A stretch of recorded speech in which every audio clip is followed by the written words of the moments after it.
Good evening, everyone. The time is now 6:06. I now call this meeting of the Urban Design Commission to order. Pursuant to Governor Baker's March 12th, 2020 order suspending certain provisions of the open meeting law and the Governor's March 15th, 2020 order imposing strict limitations on the number of people that may gather in one place, as well as Mayor Curtatoni's declaration of emergency dated March 15th, 2020, this meeting of the Urban Design Commission is being conducted via remote participation. We will make recordings available upon request as soon as possible after the meeting. My name is Dan Bartman, and I've been designated by Planning Director Lewis as co-chair for this meeting in her place. With me is Courtney Kirk, who was designated by the Public Space and Urban Forestry Director as tonight's other co-chair. We will start tonight's meeting with a roll call of the commission members present. Frank Valdez is not here this evening and probably will not be, so he is absent. Deborah Fennick. Here. My understanding is that Andrew may be late, so he is currently not present. Heidi Cron. Here. And Tim Talon. Present. And 3 members provides us a quorum, so we will be taking all of our business tonight.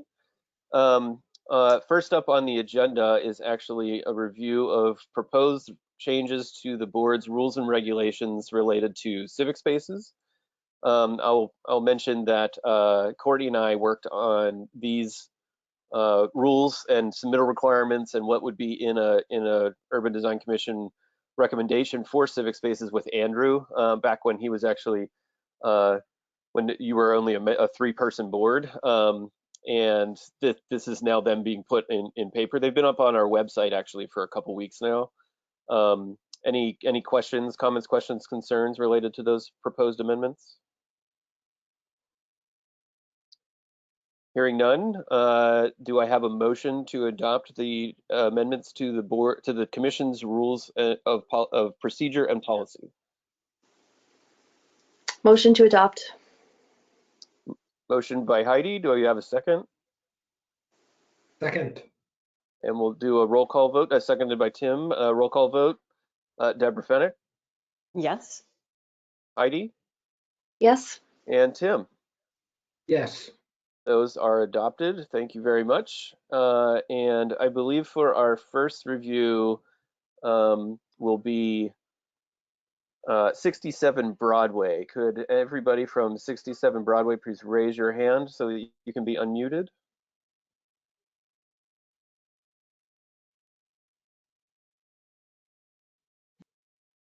And I believe you're unmuted, Ann. Good evening. Thank you. Good evening. On behalf of the applicant, 67 Broadway. I'm also joined by Bruce Hampton, who's on. I believe he's as well. So we were here back on January 25th, and we were asked to do, a site plan depicting some of the additional screening and some other items. So I'm going to hand it right over to Bruce because it's his site plan, and I'm sure he'll want to share the screen with everyone. Somebody's cat is very angry.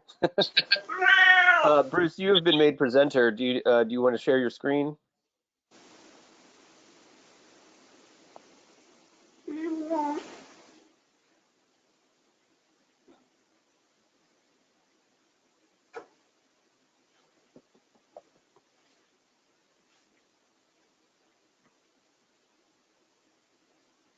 We can't hear you, Bruce.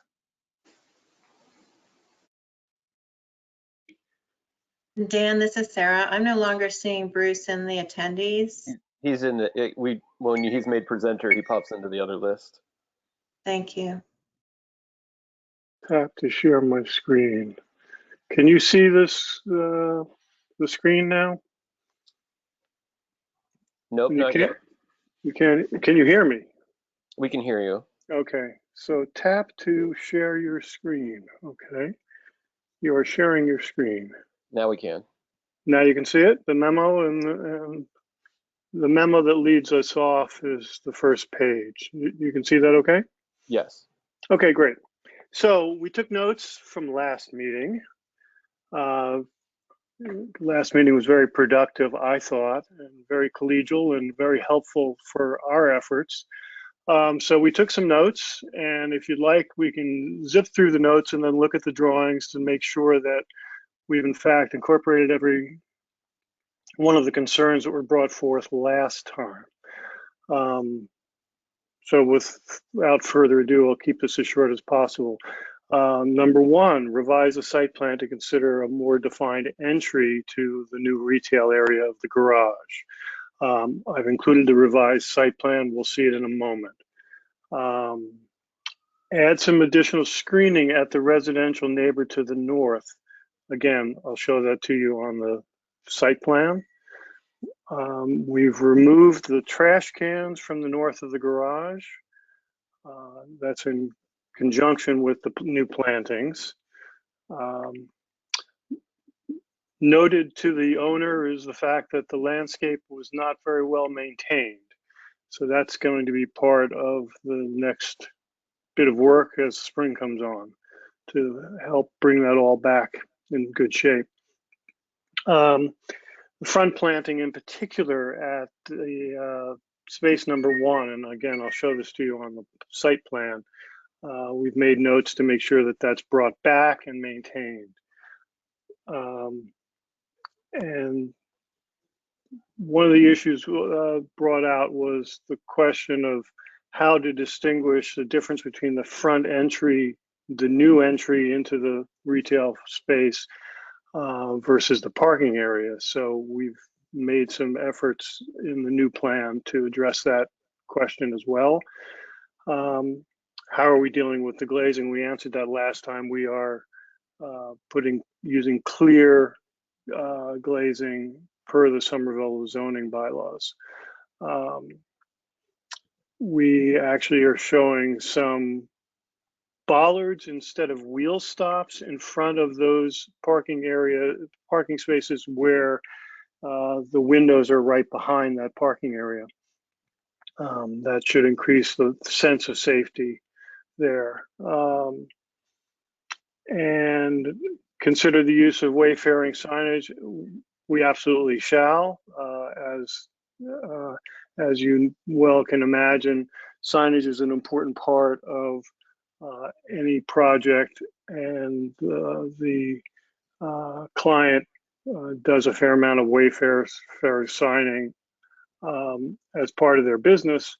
In this particular case, I think some of the architectural moves that we've just made in this last review with you all has really made some of the need for distinguishing with signage less important, to be honest. And I think that's a very good thing. And the last was a surprise even to me. Consider moving the entry to the centermost bay in order to improve visibility. I will be perfectly honest, I was a little reluctant with that suggestion, but the more we investigated it, the more interesting it became for us architecturally, as well as some beneficial things came out in the floor plan for the client. So we're very pleased with the result.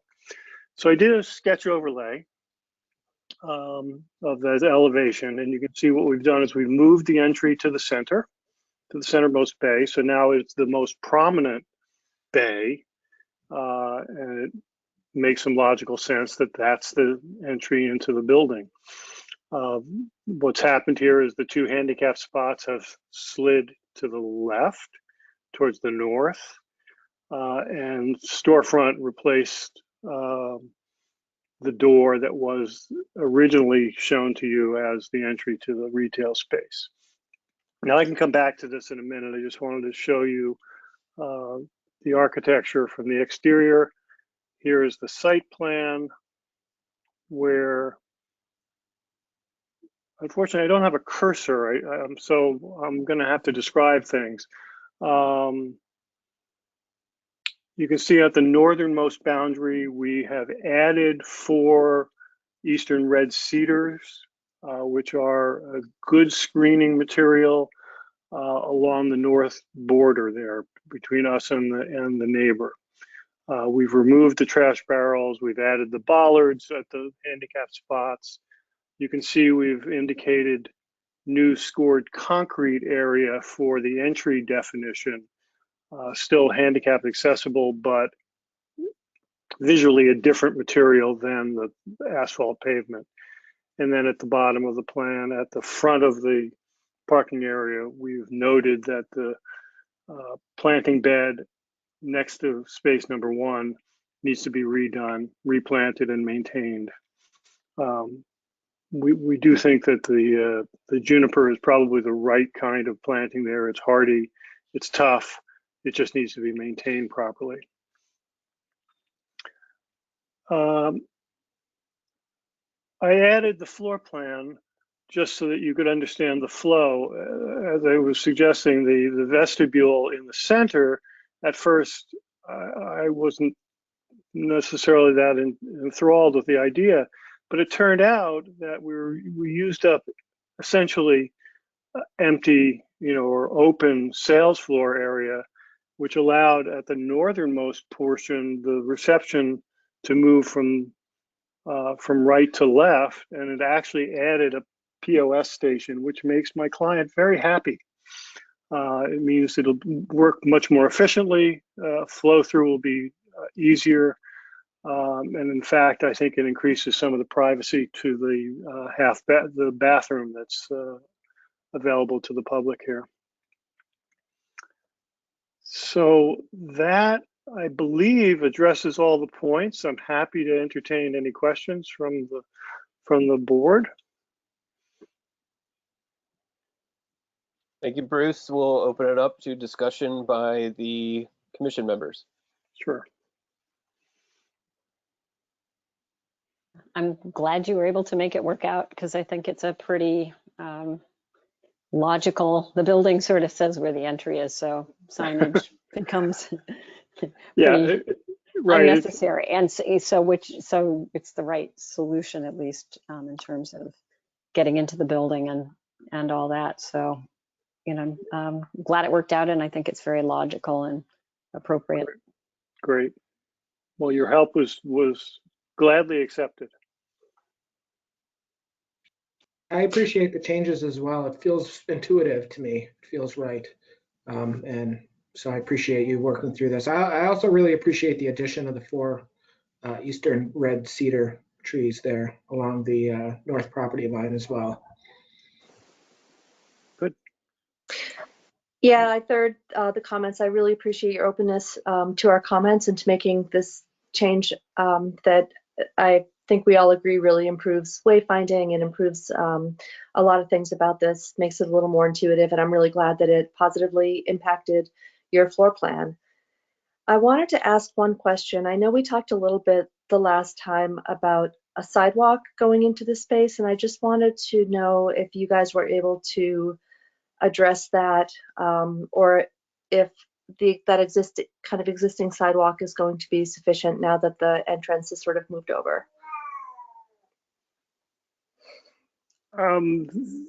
There was no internal discussion with my team in terms of adding a new walking surface besides defining this whole new entry area. This is like any other parking lot that serves a retail space. The Home Depots don't have sidewalks in the middle of their parking lots. Most of us are used to walking from our car to a defined area that is a front door. So by changing some materials and emphasizing the new entry into this building, we feel like we've distinguished the difference between driving area and pedestrian area. Yeah, absolutely. And then if people are coming in off of the street, if they've parked on the street or coming from the sidewalk, they would just sort of skirt along the edge of the building and just come around the side there to where the loading dock is, and then they would know where to enter. Yes. And anybody who's been to the building, of course, knows where the current door is, which is not, which is because of accessibility, is not on the sidewalk. It's not on the front, on the Broadway side of the building. It's actually tucked around the back.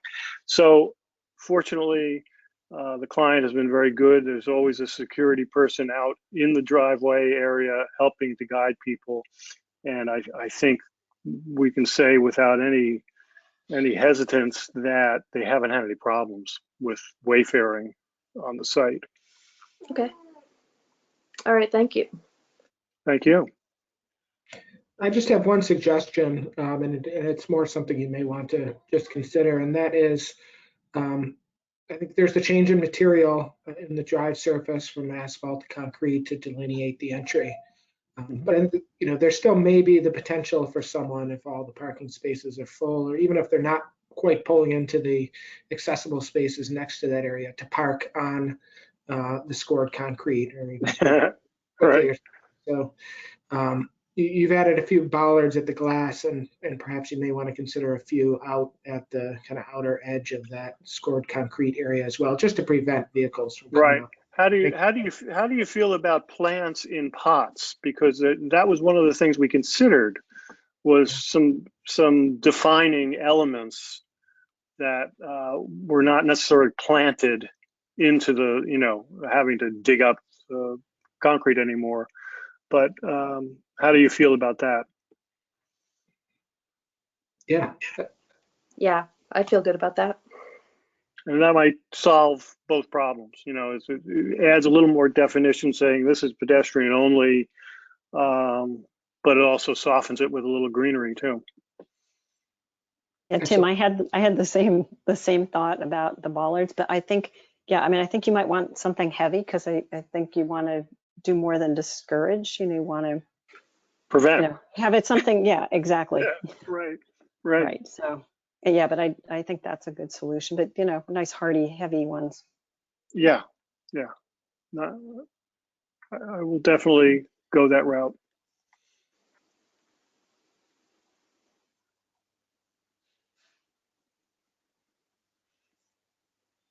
Any other feedback from the commission members? Okay, then all we need is a motion to recommend these additional modifications, and that would be it. I make a motion to adopt these recommendations, or include these. Second. Seconded by Heidi, and we'll do a roll call vote. Deborah? Yes. Heidi? Yes. And Tim? Yes. 3-0, that's unanimous. And we will write up a short recommendation with these additional modifications, hopefully shortly, Bruce. Okay, great. Thank you very much. Thank you all. Thank you. Have a good night. Thanks. Thanks. The next agenda item we will actually take out of order. We will do a short introduction to the Public Space and Urban Forestry Division, because our next item is the review of a civic space. Courtney, do you want to show these slides, or do you want me to put them up? I think I can manage to show them. Okay, I'm making you presenter. And for sake of the commission members, if you recall, we did not have a Public Space and Urban Forestry Division always. And they came into existence in the new zoning ordinance, leveraged their in-house expertise to have them closely involved in advising applicants who are designing new civic spaces across the city. So we thought that it would be nice to introduce you to who they are. Go ahead and take it away, Courtney. Great. Thank you, Dan. So I'm sorry, did someone have, maybe I'm just hearing something. So I'm Courtney Kirk. I'm one of 6 people in the Public Space and Urban Forestry Department. And this is, many people that were in this department now were previously under the umbrella of transportation and infrastructure. So in the fiscal year 2019 budget, Public Space and Urban Forestry and Mobility became 2 independent departments. And this was a critical step in some of the thinking with the new zoning. Just to let you guys know, the PSUF mission is to plan, construct, and steward the public realm to promote environmental and public health vitality through the city's network of public spaces and urban forest. So we really see ourselves as having a hand in basically anything that's outside. Where our department role comes in, I mentioned that public space and urban forestry and the director, Luisa Oliveira, there are call outs, and our department can establish specific guidelines related to green score and playing role in private development and the new zoning. But I think when we're talking to commissions such as the Urban Design Commission and the Planning Board, one thing that I want to make sure that everyone's aware of is that when we think about the summer vision goals for 105 new acres of open or civic space in the city of Somerville, 60 of these 105 new acres will be coming from private development. So this is where as you guys are thinking about the public realm and advising and guiding these projects through the zoning process, I think it's important to keep the public in mind in terms of this being an asset for the city of Somerville. And then our department, along with engineering, will make sure that the construction standards and all the nuts and bolts will be met. So really, when we've talked about guidelines and the new zoning and PSUF, we're really looking for the public benefit in these proposals. We really want these civic spaces to be visible, open, accessible, inviting to all people, provide amenities that respond to resident needs, and it's not just directly meeting the building needs. I think we've noticed in some of our older sort of public-private partnership projects that perhaps the scale might be tilted more towards serving the building and less about the public. So, we're trying to be cognizant of those dynamics. A space that can be easily seen and identified as public, really maximizing tree canopy. In these transform areas, there's usually very, very little tree canopy cover in the first place. So this is really an opportunity to enhance our city's tree canopy. And that our department is developing policies around ownership, maintenance, and operation of these new civic assets. I would say in the zoning, primarily a lot of the things that govern these civic spaces is in chapter 13.1. And it's really about the design guidelines that are specific for each type of space. So I think the first civic space that you guys will be seeing today is a pocket park. So just sort of the zoning has guidelines around what would qualify as the pieces that would be making up a pocket park. So I think those are, the things to keep in mind. And one component that comes up that we added to the requirements was a civic space study. This was something that that PSUF developed primarily as part of the master plan special permit process, where we asked the developers to sort of look at the 1 mile radius from their project, the walk shed, and identify the public parks and open space assets within that radius and do a little analysis about what's missing. So we can make sure that both the public parks and the public-private partnerships, all of the development is working in coordination. So we're making sure that if a new neighborhood really has no playground, there's the opportunity to try to have a playground as part of the project. So that's the applicants that come forward will probably be talking a little bit about what they found from their civic space study, and how that has helped guide the direction that they've gone with their design of civic space. I can hand it back over to you, Dan. Can I ask a quick question? Of Certainly. course. Yeah, so Summer Vision envisioned 100 and what was it, 103, 106 acres? 105 is the 2040 number. 2040, and that was Summer Vision is getting old now. I'm curious how much has been built, with the development we've seen so far. I know that someone has done that number or calculated that number. I do not have it with me at the moment. Yeah. And do you recall? Yeah, so the first Summer Vision is Summer Vision 2030, and the actual second edition is the Summer Vision 2040.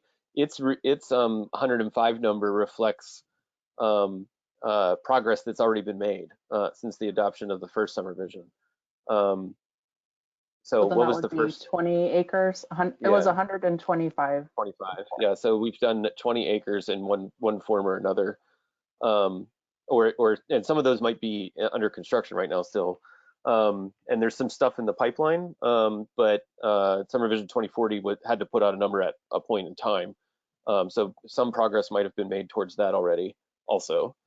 And there's a civic space task force was put together 2 years ago that Louisa and I served on, that was charged with trying to figure out what areas of what should be the percentage of land that's created as civic space in different transform areas of the city. And so there were some conclusions from that were embedded into Summer Vision 2040. For instance, not all of the remaining acreage is going to be able to come from the eastern side, the transformational areas of the city, even though there's a lot of land there.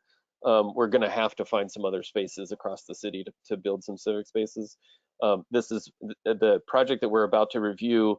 31 Tufts was actually one of the ones that we didn't anticipate and kind of came into existence through a public-private partnership. I also want to let the record show that Commissioner Arbaugh has joined us. He must have had a sixth sense that we were about to talk about a civic space because he's a landscape architect. Courtney, any other things you'd like to cover? No, you're good? No, I would say generally our department is staffed by landscape architects and ecologists. So we're here if you guys have questions. And also this process, new zoning, new department, definitely, you guys have the power to shape how you want to review civic spaces. So I think, keep that in mind, that everything that we're going through right now is kind of a work in progress. And I'm sure, I have confidence that you guys will be super comfortable with civic spaces over the next couple of months. Yeah, I'll just add that the whole reason that the planning director and the PSUF director were made co-chairs but non-voting members was just to be able to transfer knowledge about the projects that you were reviewing. So essentially buildings from the planning side and civic spaces from PSUF. So any kind of questions that you might have about why things are there are often able to be referenced to the representative from that department that day. Any other questions from the commissioners? Yeah, I had a quick question. I'm wondering if you could just speak to the overall review and permitting process for a civic space as opposed to a building. Are there differences between the two?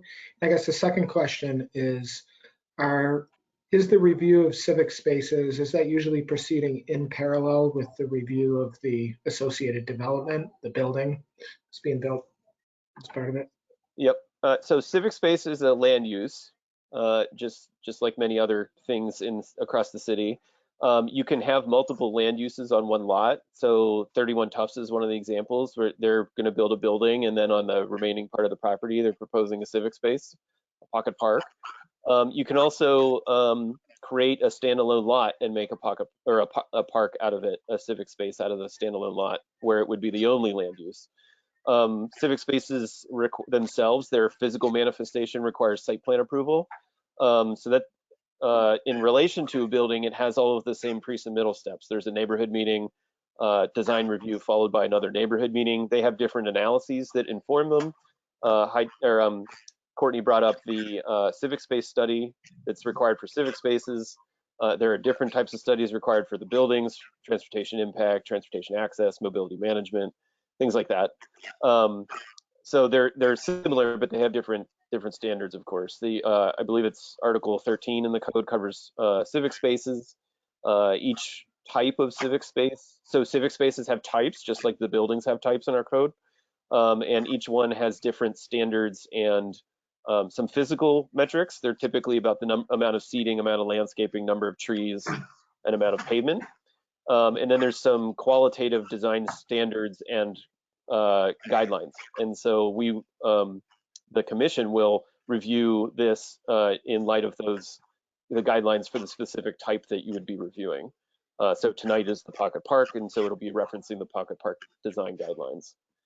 You'll see the civic space guidelines are fairly generic on purpose, because civic space takes on many different forms and needs to suit many different purposes. But there are some overarching, qualitative criteria that all of our civic spaces should have, depending on the type that they are. So primarily the same permitting procedure that you would see for a building. 31 Tufts is a unique situation because it is in a district where the building is allowed to be built by right. So it has instigated a little bit of conversation. What does, is it fine for one thing to be by right in a district and another thing not when they're both physical objects? No change so far, but the discussion is ongoing.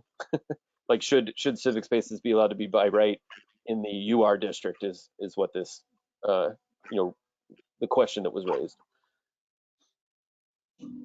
Oh, good, Tim? So in this case, the building is by right, but the civic Yes. space requiring site plan review. Yes.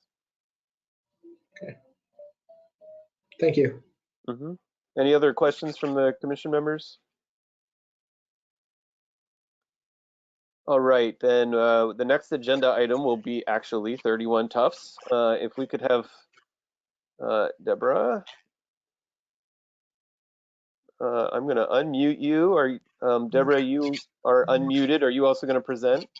I am going to present, but could you also unmute Eliza? Yes, I am making you presenter now and unmuting Eliza. And I will hand it over to you to present. Can we see the presenters? Would that be If the possible? presenters are able to turn their cameras on, the commission does enjoy seeing your faces. And this is Eliza Data. Can folks hear me? Mhm. Yes. Okay, Yes. great. Yeah. Let me working on my camera.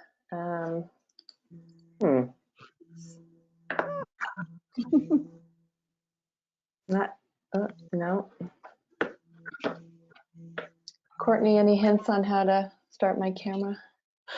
I think what I have learned is on some people's screens, the little control buttons sometimes show up in other strange places. Hmm. There's a green button, Eliza, right underneath the orange arrow. If you see that sort of toggle bar. Yeah, it's only giving me audio. I'm sorry, folks. That's okay. We can see Deborah, so we Yeah. got 1 out of 2. That's nicer to look at anyway. So You actually look identical. So hi, everyone. I'm Eliza Data. I'm an affordable housing developer, and my company is E3 Development. I'm here with Deb Myers, a landscape architect on the 31 Tufts Street project. We're We appreciate the opportunity to present in front of the commission tonight, and it sounds like we might be one of the first civic space projects to come before you, which is exciting.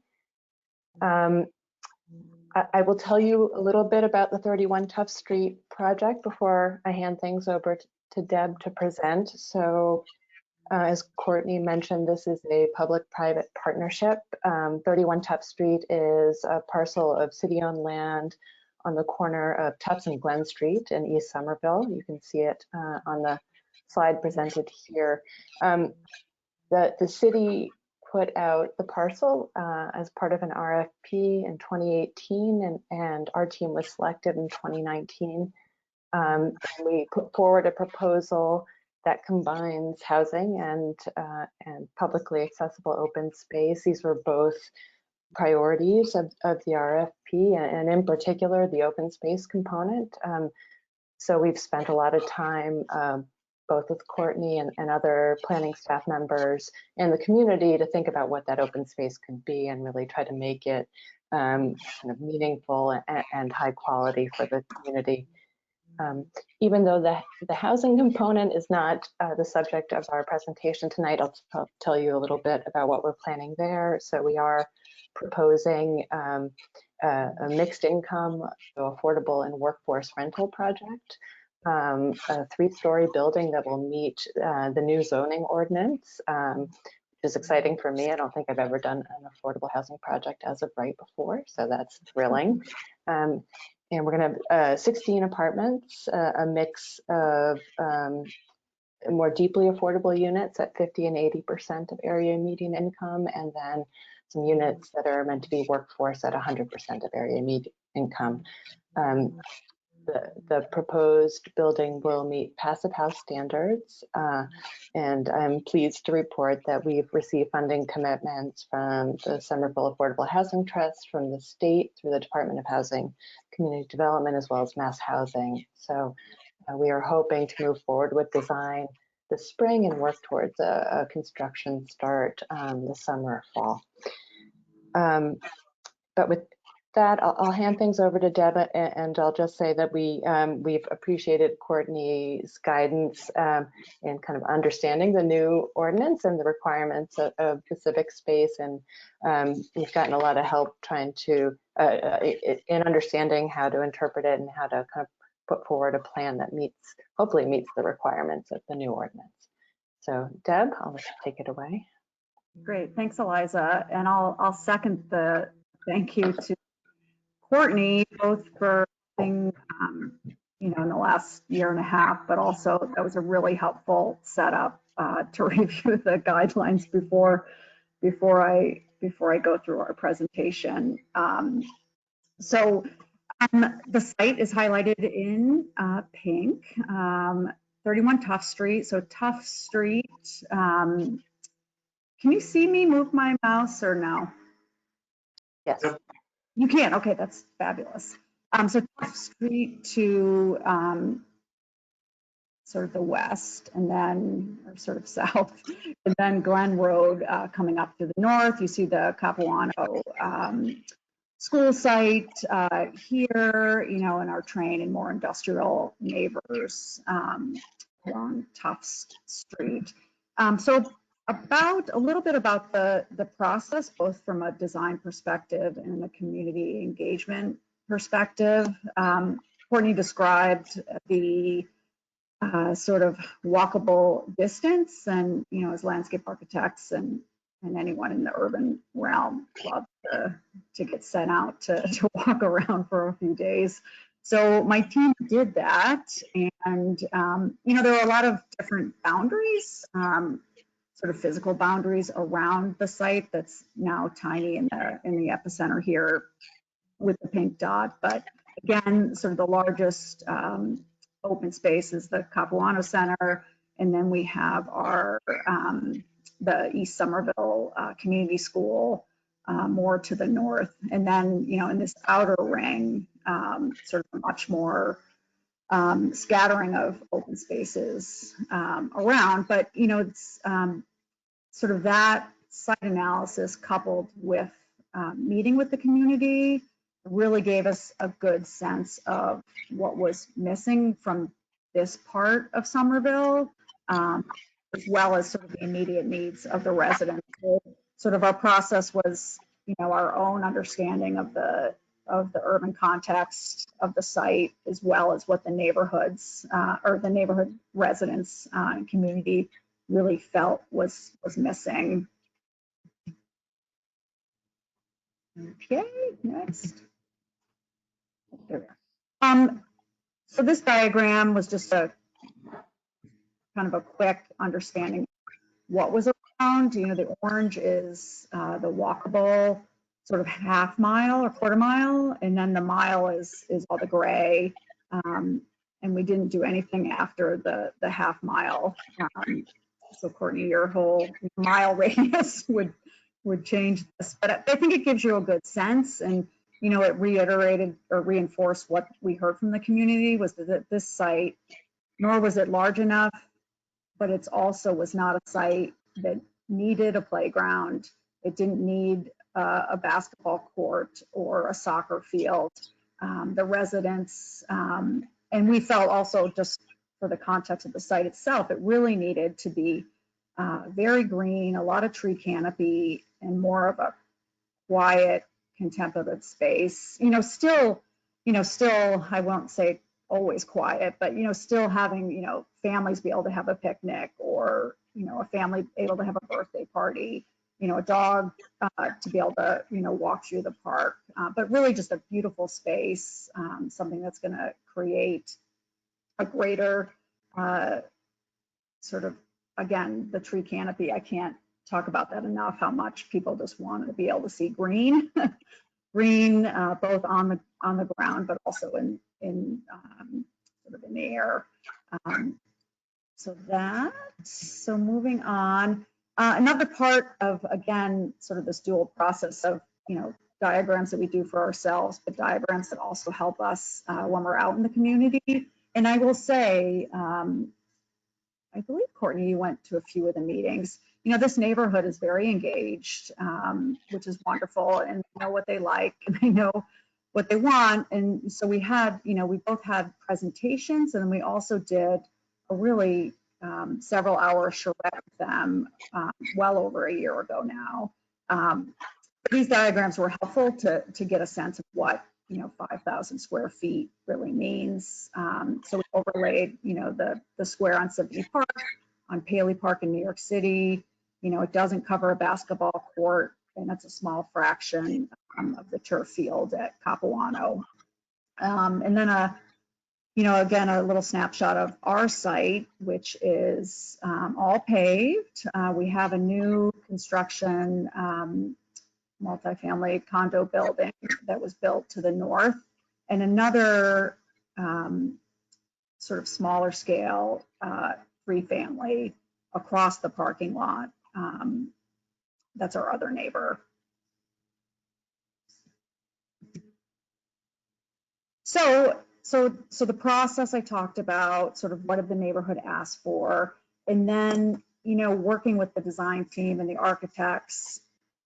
We cited the building to the north, to the west, to the east. We talked about parking versus park. And so, we have these two options that have been sort of vetted through that process of building moving around several times, the parking getting removed from the program. And so what we have here is the building sited sort of to the west.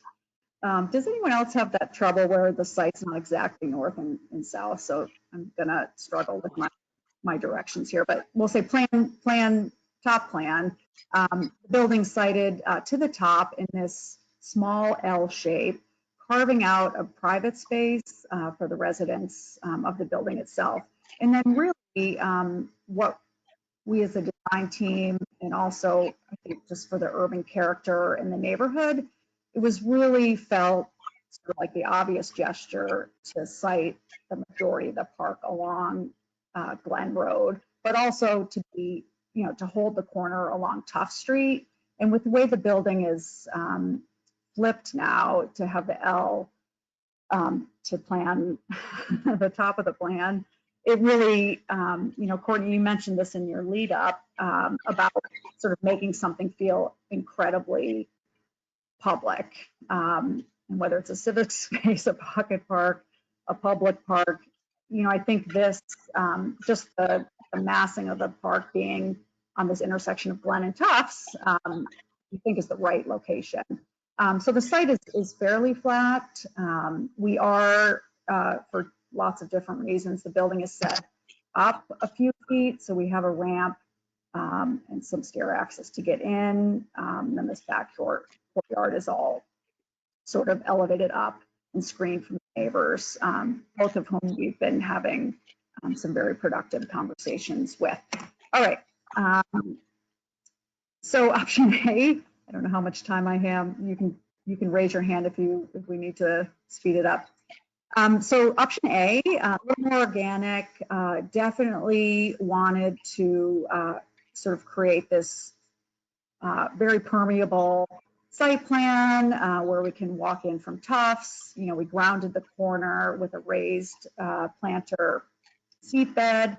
We've had lots of talk about whether we need a community bulletin board or not, but we think it could be a great opportunity on the corner to locate this as a park and open space, civic space, however we decide to name it. And then really just a flexible place for furniture, whether it moves or not, permeable paving, seasonal interest, certainly bike rack, and then, really large for this type of space, really for lots of things to happen, whether there's, an event or again, like a birthday party or, wedding photos, that type of thing. That's sort of how we envision this space unfolding. And I can't see my entire spreadsheet here, but we think we did really well in the green score calculation. Again, sort of balancing the need for some paving, but also a decent amount of planting, focusing mostly on these larger and small ornamental trees. So we have a score of 0.4. And then the pocket park checklist, which I'm going to have to look at my notes because it's hidden by the controls here. So this, I hate to keep talking about Courtney's help. Courtney, we became aware of Pocket Park versus Pocket Plaza.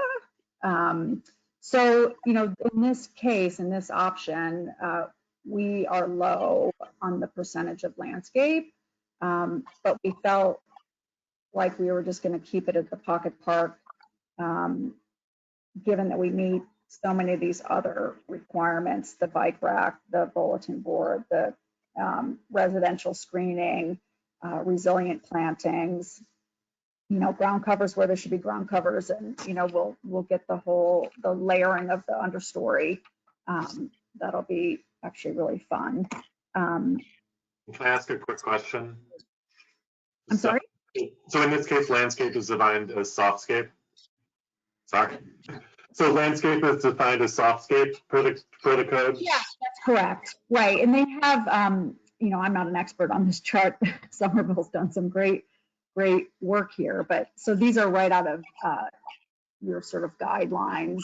So we have, and I think you sort of get nicked for turf and sort of inorganic cover. So, we're going to be, really trying to, this is such a opportunity, being a more small, intimate civic space, to really get into a lot of detail with the planting in terms of, trying to, get different species to come visit, not species that we don't want, but so we could go into more detail, but I'll show you the second option next.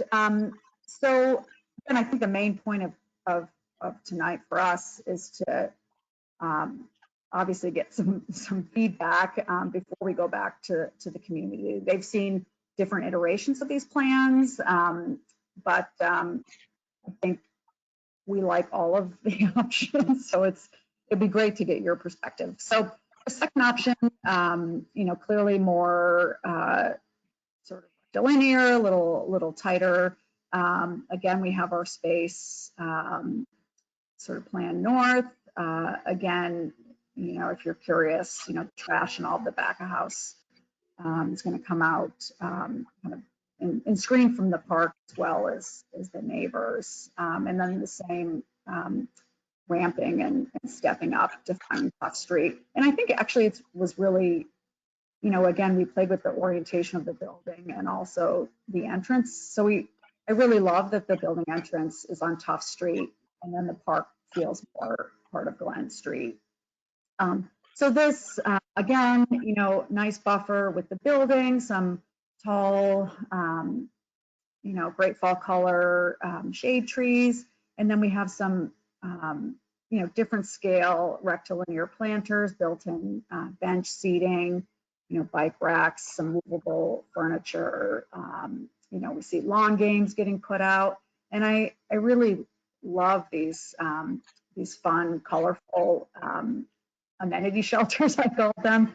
But it started with, how I saw all these parks around me, circling out the grass, circling out spaces. And I just thought this shelter, or even that kind of idea, could take a larger space.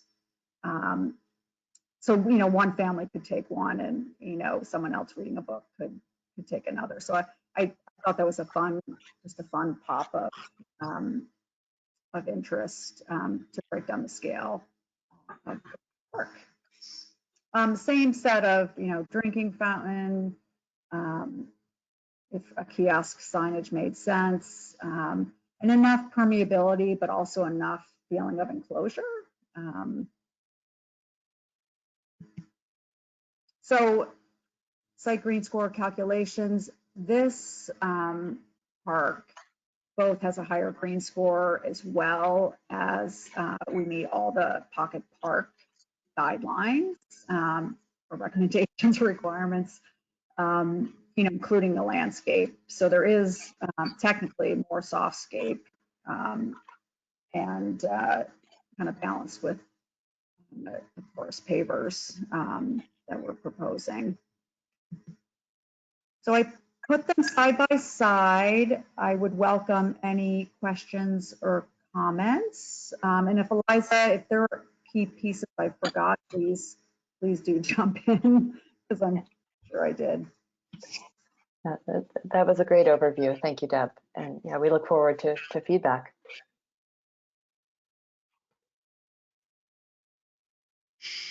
Yeah, I guess I can start. Thank you guys for such a thorough presentation. It was really helpful, I think, just to sort of ground us in where we are. Oh, that's nice too. I keep trying to, I can't see your faces, so I keep, anyway. Oh, sorry, this is Andrew Arwa. Sorry about that. I'm just gonna keep my hand. Yeah, so I really appreciate that we have two really viable options that are very different from one another. I think that really helps us make a choice. I would say, generally speaking, I'm really drawn to the first one, to option A. For me, it just feels bigger. It feels like it's taking the most advantage of the space. I recognize that it's probably not meeting this, like you said, it's not meeting that softscape number, that landscape percentage, but the trees and the landscape that you are providing, you're providing more trees on the south side and the east side, so it seems like you're providing the opportunity to shade that extra hardscape in a way that seems really meaningful. It also looks like it's accommodating sort of logical flows of traffic as people want to sort of clip that corner. And I appreciate that you've drawn that line and brought it into the accessible access to the building as well. So I think, generally speaking, it's all kind of, it's working together, pretty well for me. I do like those amenity shelters too, and if there was any way for one of those to pop over from building B into building A, that would be in a logical method, that would be great as well. But I appreciate the work that's been done, and you can tell there's a lot of work that has been done. I guess the other question is, or not question, but if it looks like right now it's a little hard to tell if any of the seating has backs to them at all, but just providing some amount of variability in terms of seating for people with different abilities, which I'm sure you already know. Yeah, no, that's always a great comment. I can see it. I like to do it both on, stationary benches where you have portions, either have a wood element that includes a back, but there's also, if we have movable chairs and things too. So I think the furnishing is going to be important, right, to making it feel more usable for everybody. Thank you.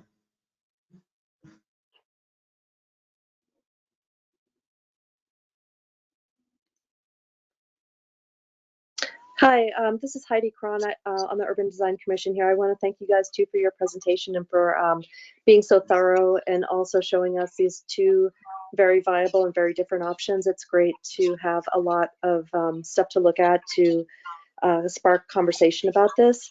And I am going to be that person. I had a preference for option B, and I'm going to tell you why. I felt like in terms of the kinds of functions that you want to go on in this space, that option B in plan, even though I understand it's a very small park and it's kind of hard to tell, it's hard for me anyway to tell scale on this plan, but I mean, I can see the scale, but you know what I mean.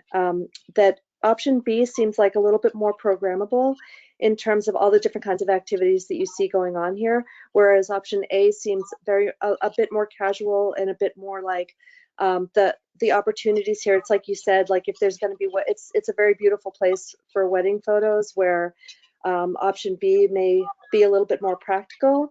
Option A seems a little bit more what's the word, kind of gracious, and the activities that I could see happening here would be more casual activities where, if you did want to have 3 different families inhabiting this space, that might be a little bit more challenging in option A, whereas in option B, it's very obvious like where you would be able to set those activities. And so I definitely want to hear what others have to say. If there might be an appetite for combining a little bit of both. And I agree. I love that curved edge. I love that you're addressing the corner in the way that you are, that people will, want to come around and clip that corner. And I really like how you've addressed that. But yeah, I feel like there's that there's sort of 2 opposite ends in terms of aligning a space with the kinds of activities that you want to plan in that space, if you will. Yeah, thank you. Those are great. We sort of saw the spaces too, whereas B feels like you really could have more program, whereas A's got a little more gracious, a little more casual. Yeah, thank you. So I really appreciated the presentation as well, and the project overall. I sat on the Sustainable Neighborhoods Working Group, helping develop recommendations for affordable housing policy. It must have been 5 years ago. And I remember this site coming up in conversation, both as a potential site for affordable housing and a potential site for open space in a location that was underserved by some open space. And now here we have a project that combines them both. And I think it's really nice to see. So thank you. Greatly appreciate that. I'm going to give kind of an ambiguous answer on my preference between the two, because I think for many of the reasons that Andrew mentioned, I'm drawn to the form of option A, but perhaps more to the function of option B. And I think on the one hand, I think Heidi's exactly right. It does feel like option B is more programmable. Another thing that I liked about it is it seemed to provide more of a sense of enclosure too. Maybe it's because of that additional planter along Glen Street, which separates it from, or creates a more of a buffer between the sidewalk and the street, and a more defined space internal to the park. So that's a little ambiguous, but perhaps there is the possibility of shaping the oval shaped planters in option 1, maybe in a way that creates a little more of that sense of enclosure and a more defined interior space. Thank you. Yeah, thank you. I might have missed this, but I'm curious what the facades are like on the building. The material choices, the height, I think was defined. It was 3 stories, right? 3 stories, yeah. Yeah, just we- to try to, and then the building, there's a building to the north that I saw on the Axon. I went back into that to see, and it's a big white box. I don't know if it's a planned building or, if what it is. If I'm getting plan north, plan north to the right of the building. Yeah, But for some reason, I feel like that. I guess I sort of wish I understood the space itself a little better. And then in terms of whether this is soft edges and more spatially defined, or whether, or whether it's, one of those, one or the other. But I do agree that I feel like you've pulled apart the opportunities, and I agree with my colleagues that it would be really interesting to be able to pull out the best. Is it about the form, and is it about the sense of enclosure, it's programming, those various things, and draw from both of them. And then I feel like I wish I understood, the enclosure of the space, even though the trees, will give closure in the summer, they're deciduous, I think, right? So those facades, those walls will impact the space, and it might, I guess, give me a sense of which one I would favor as a direction. But I do think they're both really successful plans. I love the soft connection across, or the diagonal that this would make. Glen looks like a pretty major street, so I think people will go through that park, and I think that's a wonderful thing to really connect them. It feels harder to pull through that corner with B as opposed to A. So I do like that feature, but I do also like the idea of programming it, giving it a little more program.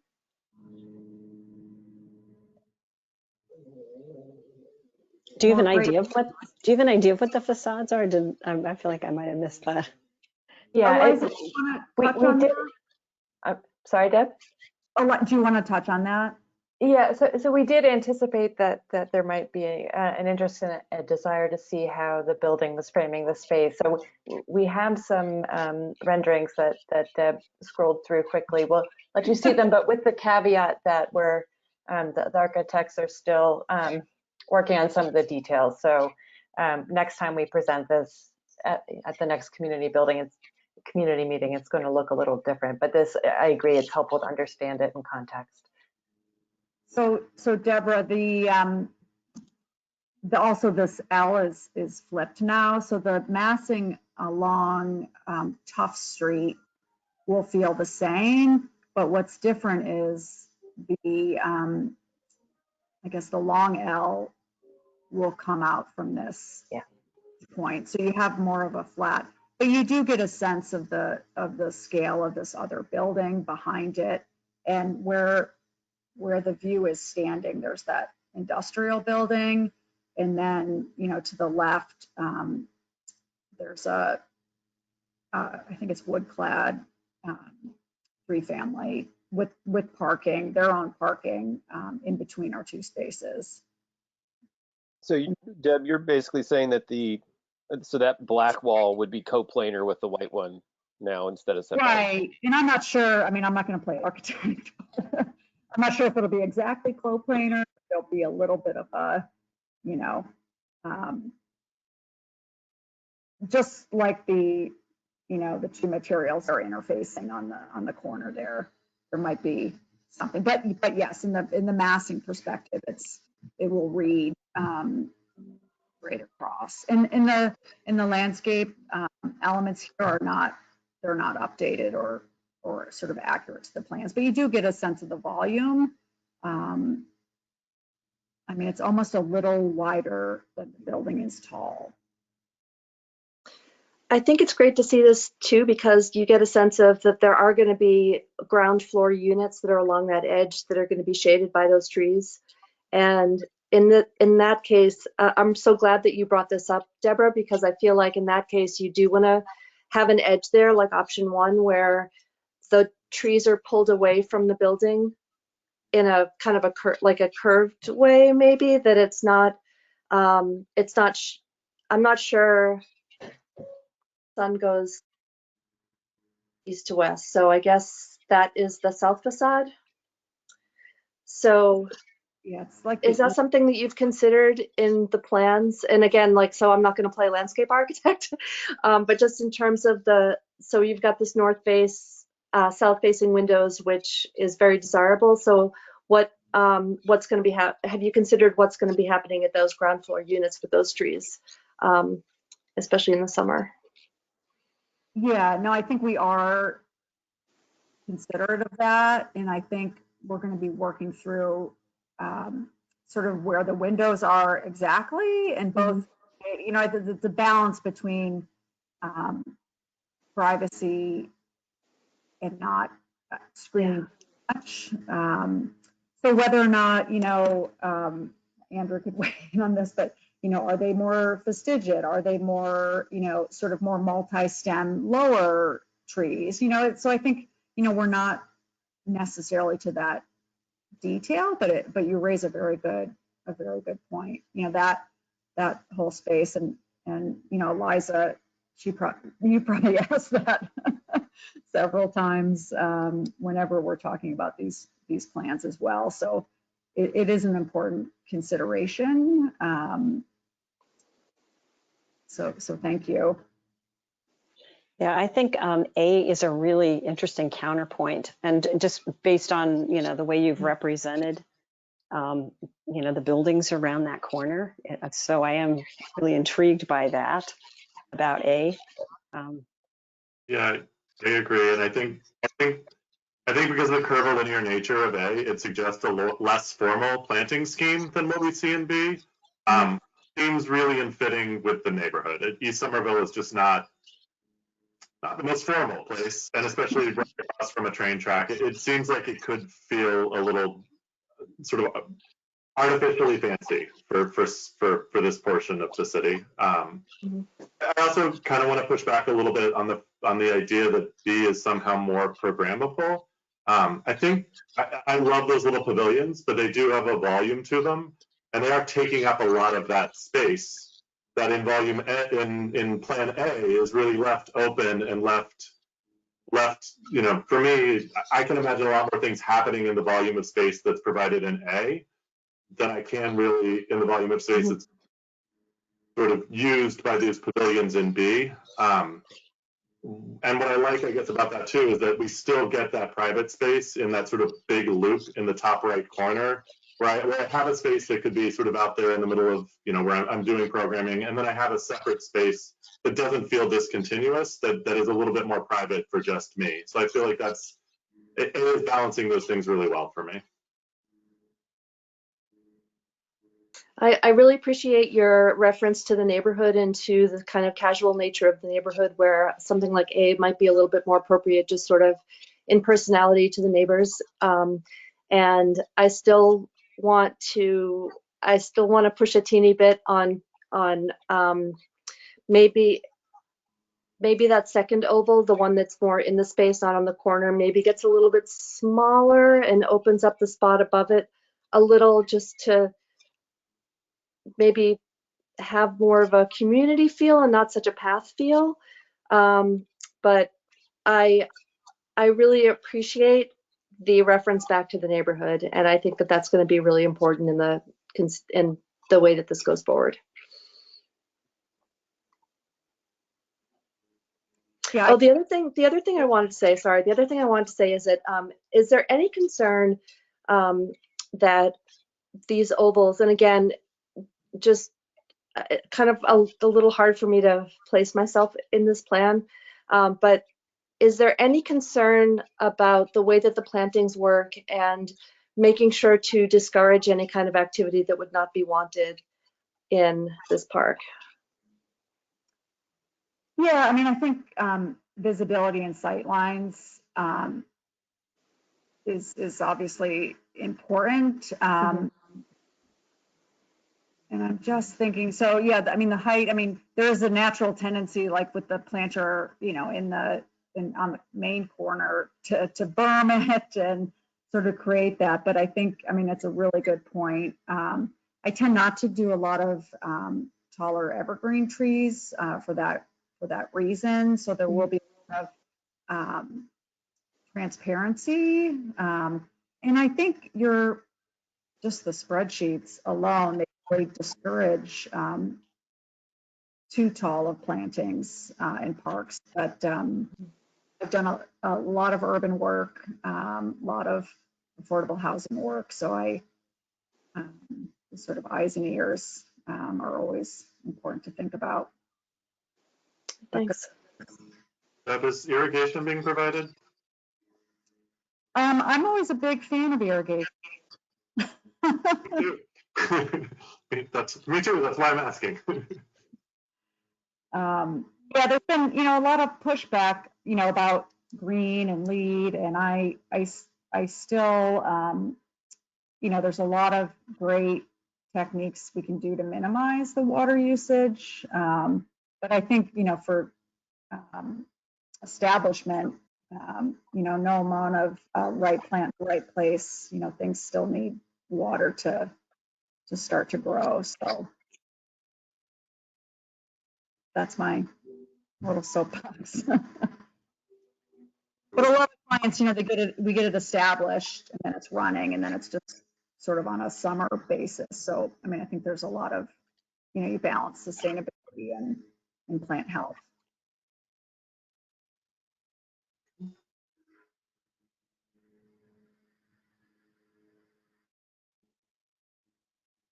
Any other comments, questions, or concerns from commissioners?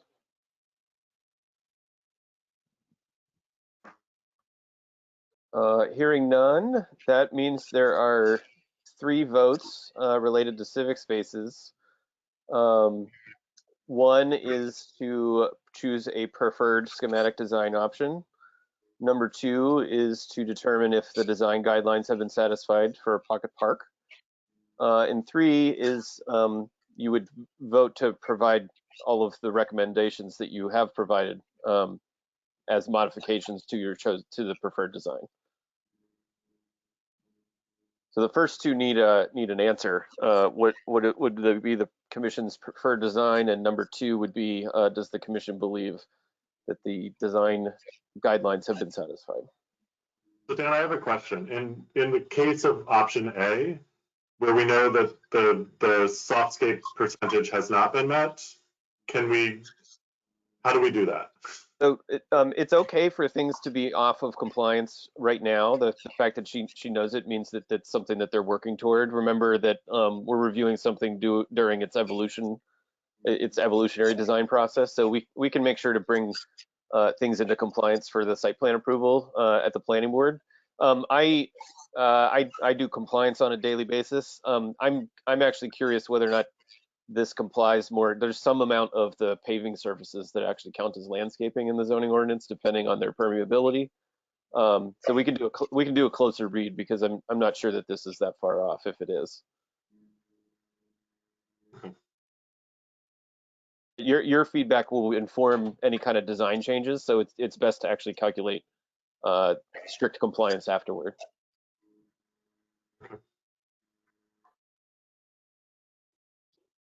So would the commission like to make a motion about a preferred design scheme? I guess that's the question. Do we want to vote on one of these, or do we want to ask for the hybrid baby scheme? I'm fine with A. I'm also fine with having the hybrid baby come back too. I think that the team seems very capable. So I think I'm fine with A as well, but you know, with the input that's been provided relative to B. Yes, I agree with that. Yeah, I agree as well. So I guess we have a, can I motion to accept option A? Did I do that right? We have a motion on the table to select option A. Do we have a second? Second? Seconded by Deborah. Let's do a roll call vote. Andrew, Yes. Deborah, Yes? Heidi? We didn't hear you, Heidi. Yeah, sorry. You're okay. My little Tim? microphone, it's blue or it's gray and it's hard to tell sometimes. Yes. And Tim? Yes.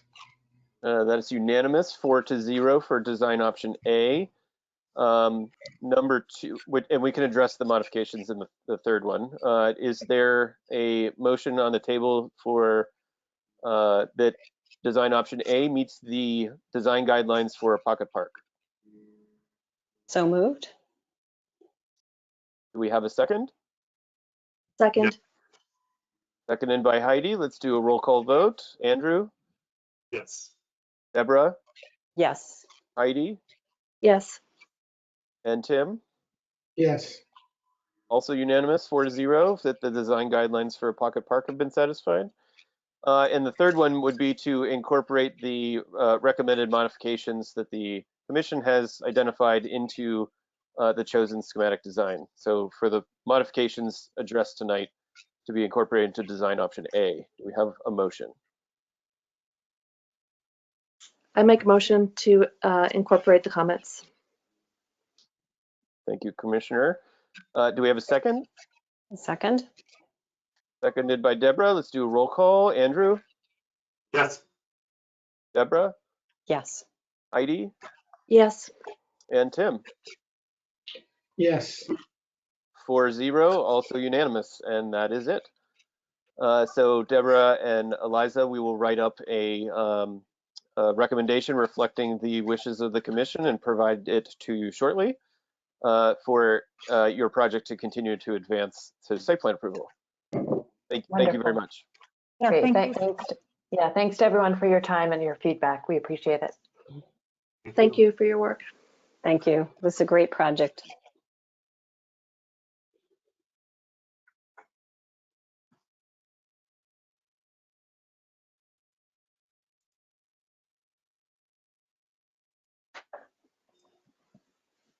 I should unmute myself when I start talking. The next project, the next agenda item will be 73 Summer Street. Deborah, I'm going to turn your stuff off for you.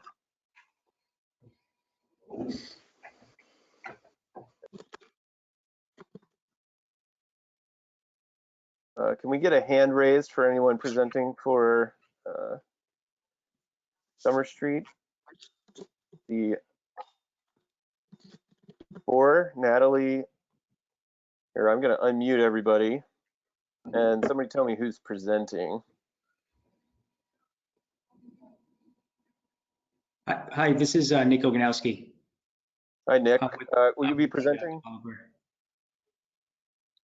I don't know how to show my my I have face to make here. you presenter. Would it be you? Yes, there's a couple of us actually. There's 4. Okay, we'll have to cycle through each one of you. So just feel free to tell me when if we need a different person to actually, screen then share. we should actually switch to Ryan Sprague for the screen show. Okay. Changing Ryan to presenter. Actually, I think if Ryan Noon's here, I think he's got the presentation queued up. Sorry for the confusion. There are 2 Ryans on this presentation. Changing to Ryan Noon. Thank you.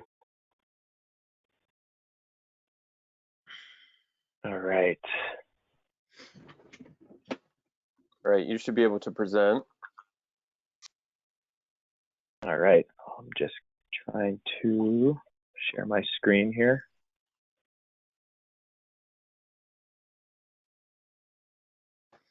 Perfect. Can everyone see my screen? Yep. All right. Ryan, I'll kick it off if that's okay with you. Perfect. Thank you for having us tonight, everybody. I'm Nick Oganowski of Trax Development. I'm joined by our architect, Embark, and our landscape architect, Verdant. I think Natalie is on. We have taken into account your feedback from our first design review meeting, and we're very excited to show the changes that we've made. So I will hand it off to Embark to show our progress. Yeah, thank you, Nick. My name is Ryan Noon. I'm an architect with Embark, and everyone can see my screen, correct? Yep. Okay, great. So I thought I'd start off quickly, and we had a really good discussion last time on January 18th, and there was a handful of comments that we've written up the comment or suggestion and then the action taken. So I figured we'd take a few minutes. I can go through these, and then we can hit the graphic presentation following that. So I'll just kind of paraphrase these off quickly as we'll show you graphically. So the first is that the Summer Street and School Street setbacks should be 12 feet from the sidewalk. So we've taken care of that. The second one is that the ADA ramp that we're showing going from our building, the sidewalk up to our building along the side lot line needs to be in alignment with the building. So we've taken care of that. The next item, number 3, is show all the future street trees. So we've worked with the Public Space and Urban Forestry Division, and they've given us the planned street trees on the street improvement plan. So we've incorporated that into our site plan. The next item, number 4, the elevations are to show sidewall penetrations for HVAC intakes and exhaust. So at this time, we actually did not do this. We feel like that's kind of the next level of detail that we'll bring to the building. So we've shelved that for the second to focus on the other items. Number 5 was just that the board agreed unanimously that option number 3 was the design option that we should focus on. Back to you tonight. Number 6 is that we should consider a wood cladding as part of material that gets integrated into the modern corner of the building. So we've explored that in our rendering. Number 7 here is that the ADA ramp per our design should be modified so that the fence along that ramp is pulled back. So we actually open up a greater view corridor to the turbine that's on display in the building next door. Number 8 is show mechanical screening on the roof, which we've taken care of. That's shown in both 3D and elevation and in plan. Number 9 is chamfer the sidewalk to follow the profile of the building at grade, which we have done. 10 is just take a deeper look at the gray brick that we presented last time, and really its material usage and the appropriateness of that. So we've studied an alternative solution to the gray brick. Number 11 is taking another look at the single-story bays, which we previously presented to you. So we'll walk through that. Number 12 is introducing a large tree to the neighborhood parklet that we've designed. We've taken care of that, and Natalie will speak to that. 13 is to increase the amount of hardscape pedestal pavers that we have on the amenity courtyard that would be usable to the occupants of the building. So we've increased the ratio of pavers to landscape. So we'll walk you through that in the plans.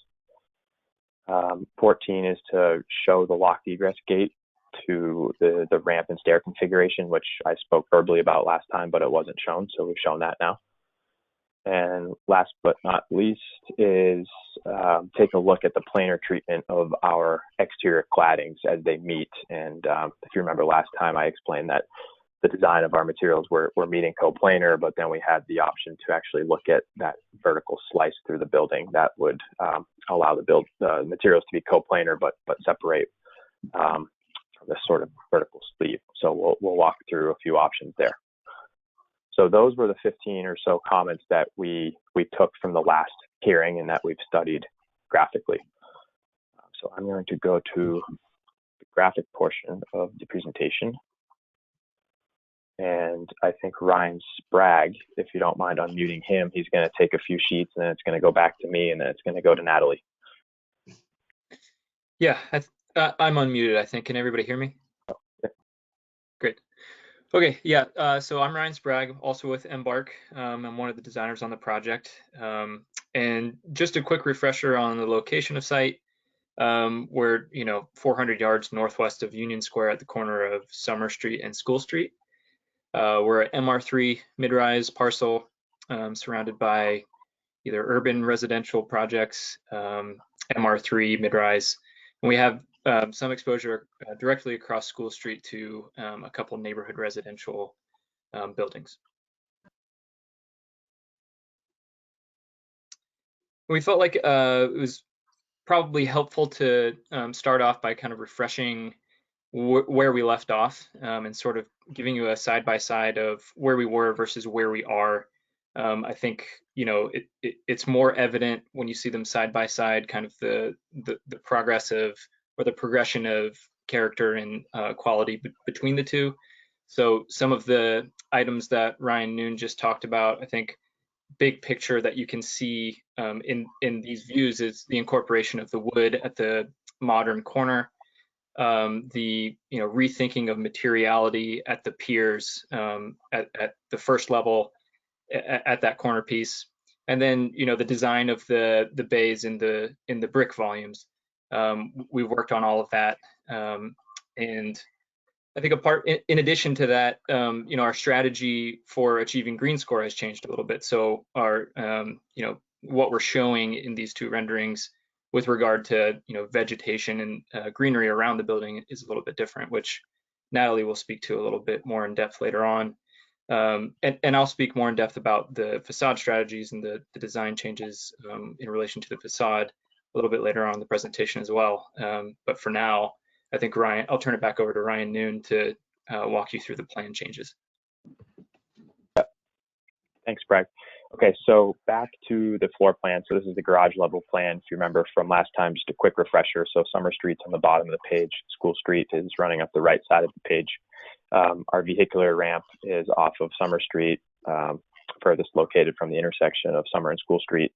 And really the largest, most substantial change that you'll see throughout the presentation is in plan, at least, is the setback of the School Street, Summer Street and School Street facade. So we're now 4 foot 4.5 inches from the property line, but we're 12 feet from the sidewalk on School Street, and we're 4 feet 6 and also 12 feet setback from the sidewalk on Summer Street.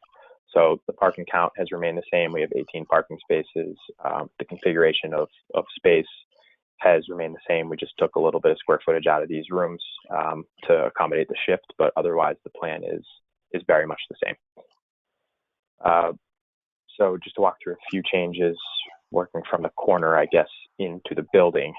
So on the ground floor plan, the first floor plan, you'll notice right out of the gate that we are now showing street trees. So there's 3 planned street trees that we've received input on from the city of Somerville. So 2 along School Street, which are set in this nicely articulated planting bed that actually begins to neck down the School Street intersection. So this bump out is a new modification to the curb line that will be made in the future. So we're showing that. We think it's actually a nice integration of this corner and the way that our building responds to it. And then there's another planned street tree off of Summer Street, which we're showing. Going back to the amenity courtyard in our little parklet, we've added the large tree in our parklet, and we've increased the amount of permeable pavers up on our green space here so that it's more usable. And in doing that, we've reduced the amount of plantings, but intelligently enough that the plantings remaining are simply just a visual screen so that if someone's out on the amenity courtyard, there's a little bit of a privacy buffer to the units within. The unit count has remained at 27, so there's 9 units per floor.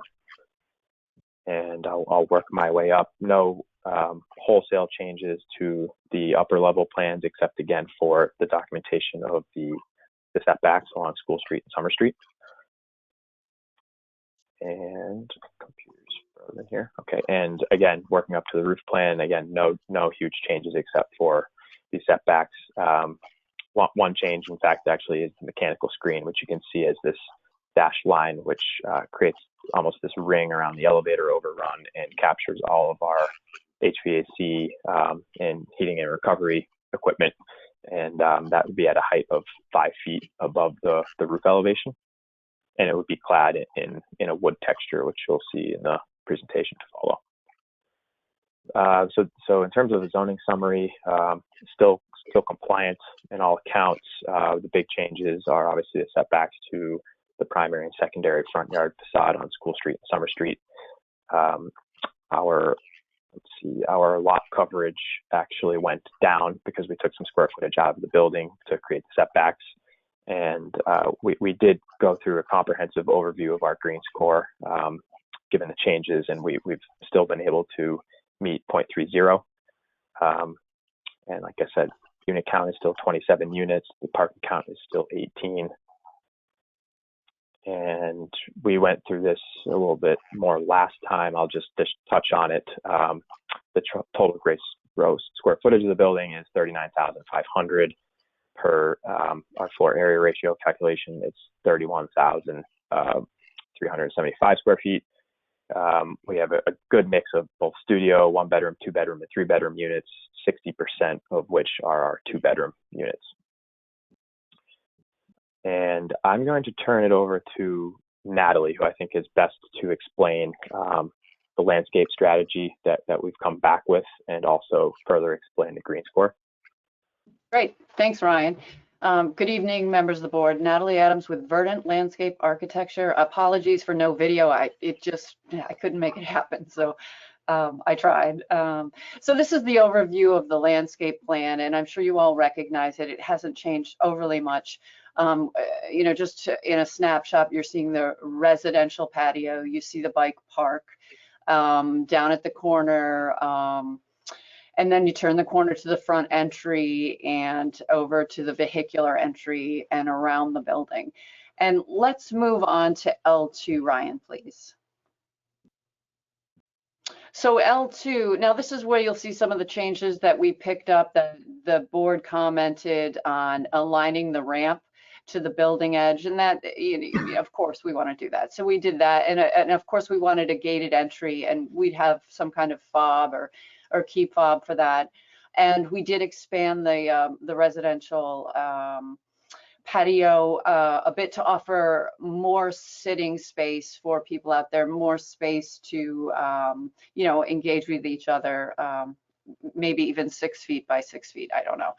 And you'll see our materials remain the same. We're using Ipe wood tiles, an extensive green roof, which means that planting depth is going to be, anywhere from 10 to 24 inches. So we can get some good sized shrubs in there. So we're excited about that. The next, stay on this slide, Ryan. At this point, the slide, yeah, this is fine. But the wind turbine that sits sheet top, screen top right there. So we're starting the fence a little after that. There's no fall height hazard for the ramp at this point. So, that corner, it's not a corner, but the corner of the adjacent property remains open, and the plantings will be low so that people can, capture that piece of machinery. It is very cool, but it's not quite I'd like to see somebody, do something a little special with it, but we did capture that. I know that was one of your comments. And thank you, Ryan. Page L3, please. Sure. Thank you. And so we just continue on with the patio materials, and we're showing, we want to use a screen, we want to protect people from fall heights, but we'd also like the visual of being able to see the greenery from the top and being able to see over the, both ways. And we have a nice safety rail for that. And a board formed concrete wall is the material we're showing at this point. Next page, please. And this is such a sweet little idea, this bike park, and we're using a drifter bench by Street Life, and it's very rugged, and it's tough looking, but I think it's very contemporary as well.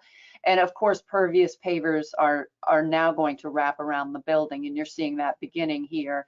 And another comment from the board the last time we were with you guys is put a tree in there. So we did place a nice big street tree.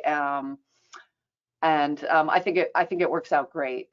It's going to give people a little shade when they need it, and that canopy, you got to love a good tree canopy.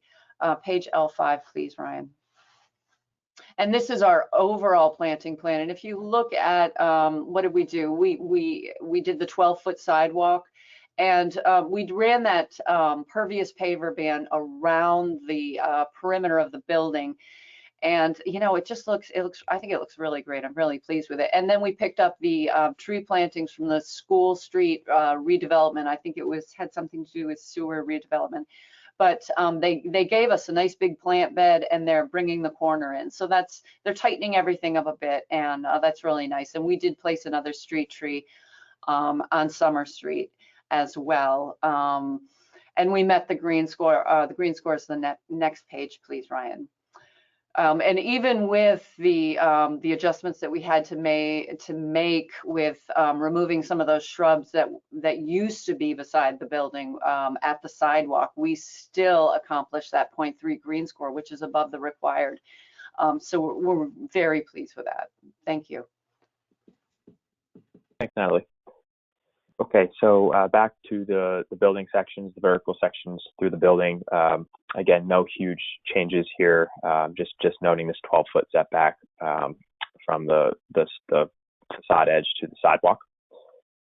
And in the next section, you can begin to see some of the changes we've made to the parklet. So the large tree, we've slightly reshaped the design of the building as it wraps into the corner. You can see the mechanical screen up on the roof, which again is 5 feet above the roof edge. But again, the overall height of the building has not changed. So it's 37 feet, 10 inches. It's a 3-story building with below grade parking. So no substantial changes to the building section since our presentation last time. So with that, we're going to go back to Ryan Sprague. Sure. Yeah, so we're back at the street perspective of our new iteration, and just to reiterate some of the big picture items that you can see that we've changed just in this view. The incorporation of the wood, I think, was a big one. That came directly from feedback that we got from you all last time. It was encouraged that we explore using wood as a way to lend the project a little more warmth and make it feel a little bit more residential.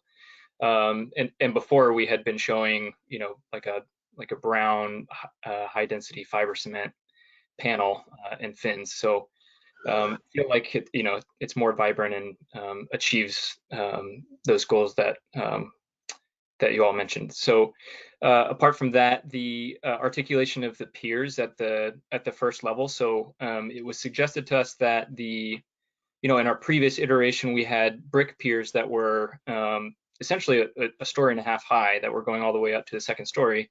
And it was suggested that we explore use of brick that was maybe a little more authentic or natural.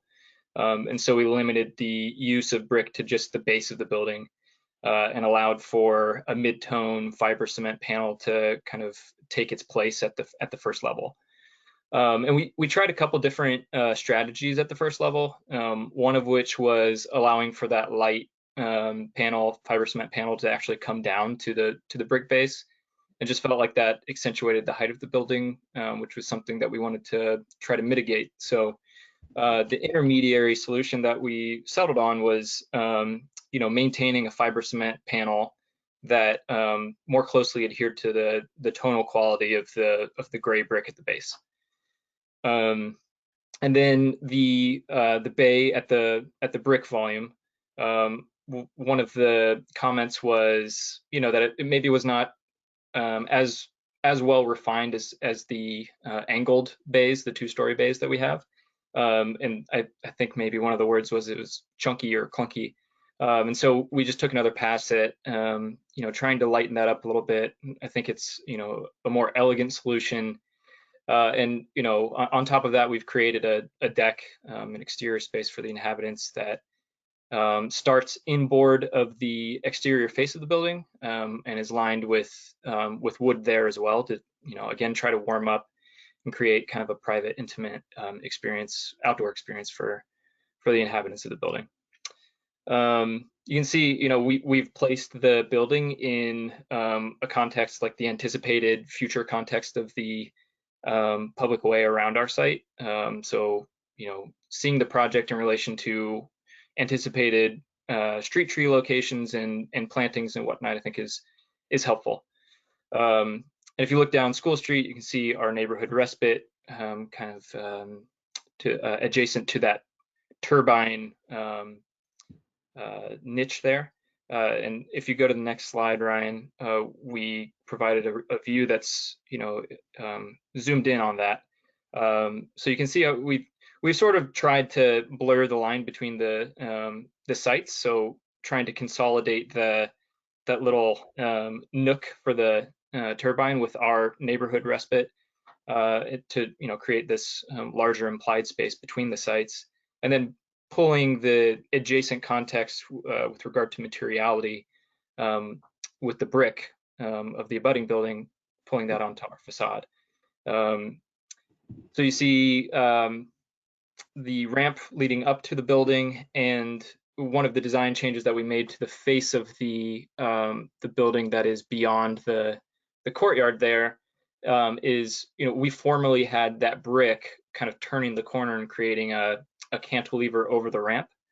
And so what we've done is we've just allowed for that third story fiber cement material to sort of trickle down and become a two-story expression and turn the corner.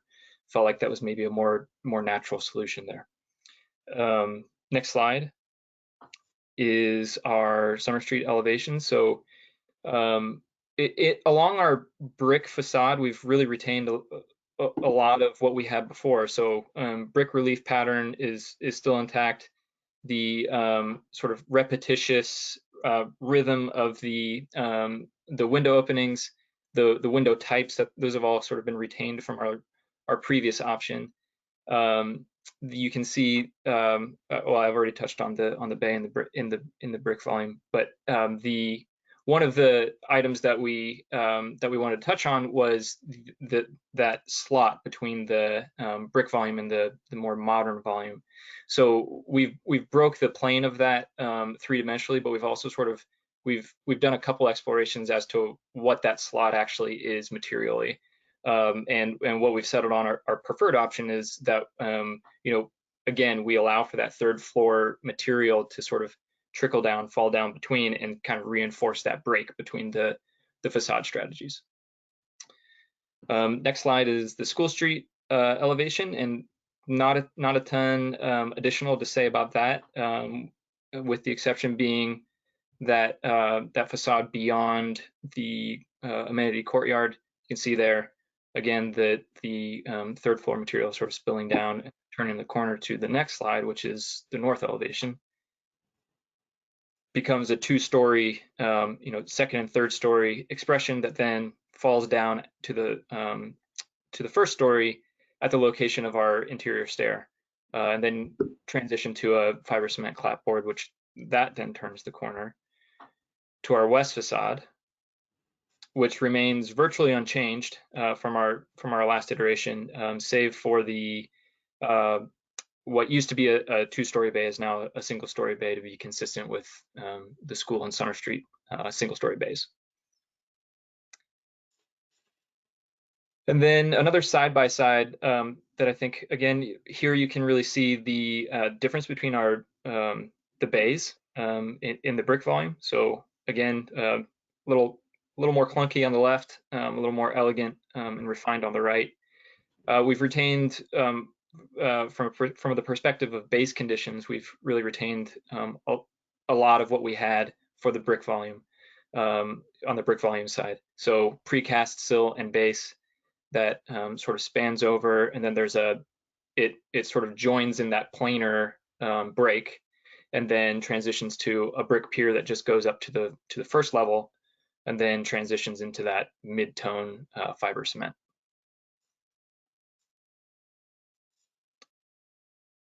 So felt like it would be helpful to kind of zoom in and give you an understanding of the 3D quality of this transition.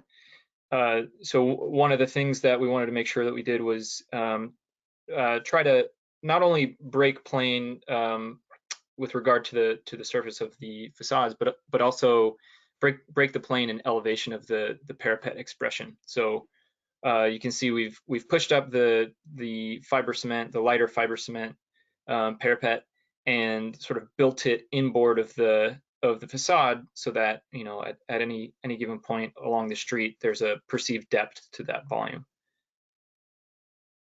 And then moving down the facade to kind of the transition between third and second story.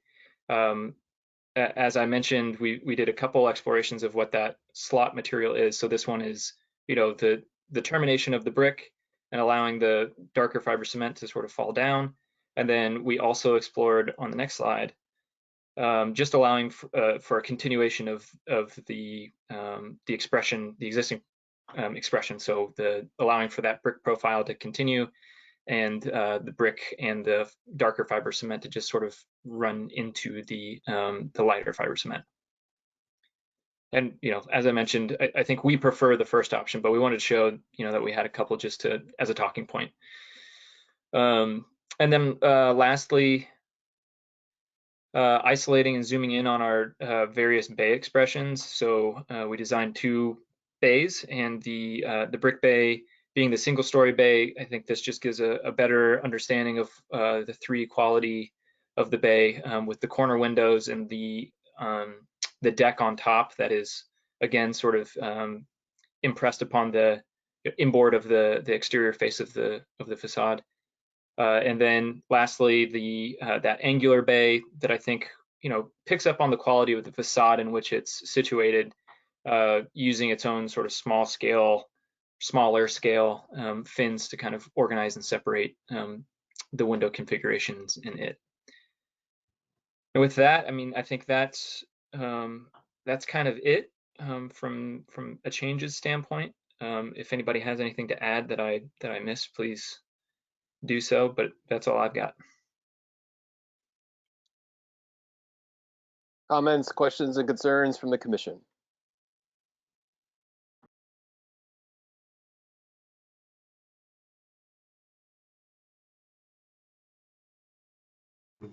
So I think it's a very incredibly thorough presentation. I really appreciate you sort of listening back the comments for the first time and going through and talking about how you've addressed them. From the landscape standpoint, I don't have any strong comments. I think that you've really picked up a lot of the concerns, and I'm happy to see the changes. Yeah, this is Heidi.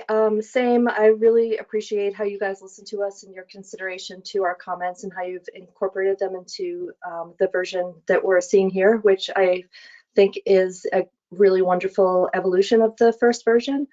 And the way you took the comments about the way the brick is being used and how the wood is being incorporated, I do think that this is a much more balanced building, and I really appreciate you showing the materials that are going to be covering up the rooftop units. It's always often something that gets kind of forgotten, and I really appreciate that. And being able to see the building, how the materials move around the building. Again, I think you guys have done a really, really nice job. And I also want to say that I prefer option 1 as well in the material transition between the brick and the sort of the old building and the new building, if you will, the older, old-fashioned and modern. I do like how having that gray strip down the facade kind of makes the brick a little bit more special. And I have one very random detail comment, and here it is. It's about the bays at the old part of the quote old part of the building, and I wanted to ask you. So we've in the modern, yeah, thank you, page 29. In the modern part of the building, we've got this angled bay that is a sort of a modern detail, and then at the old part of the building, it's sort of squared off. And I'm wondering if you guys looked at chamfering those edges at all, and kind of. It's such a detailed comment, and you know, it's not like going to change the design tremendously or anything, but just wondering if you looked at chamfering those edges just to kind of push a little further on the historical nature of some of the material moves that you're doing here, but also kind of acknowledging that in the past there was these kind of angled bays, and now in the present in the more modern part of the building, we're also doing these angled bays, but in a modern way. Mm-hmm. Yeah, no, I can say that we did not look at that, but that's really interesting feedback, and I think really appropriate. And I don't think it necessarily changes our ability to provide a deck there either, Noon, if I'm correct. No, I think it's something we can certainly explore and see if it kind of fits the cohesive vision of the sort of the old building versus the new building. I think it's a really interesting comment. Yeah. Thanks. Yeah, check it out. Thank you.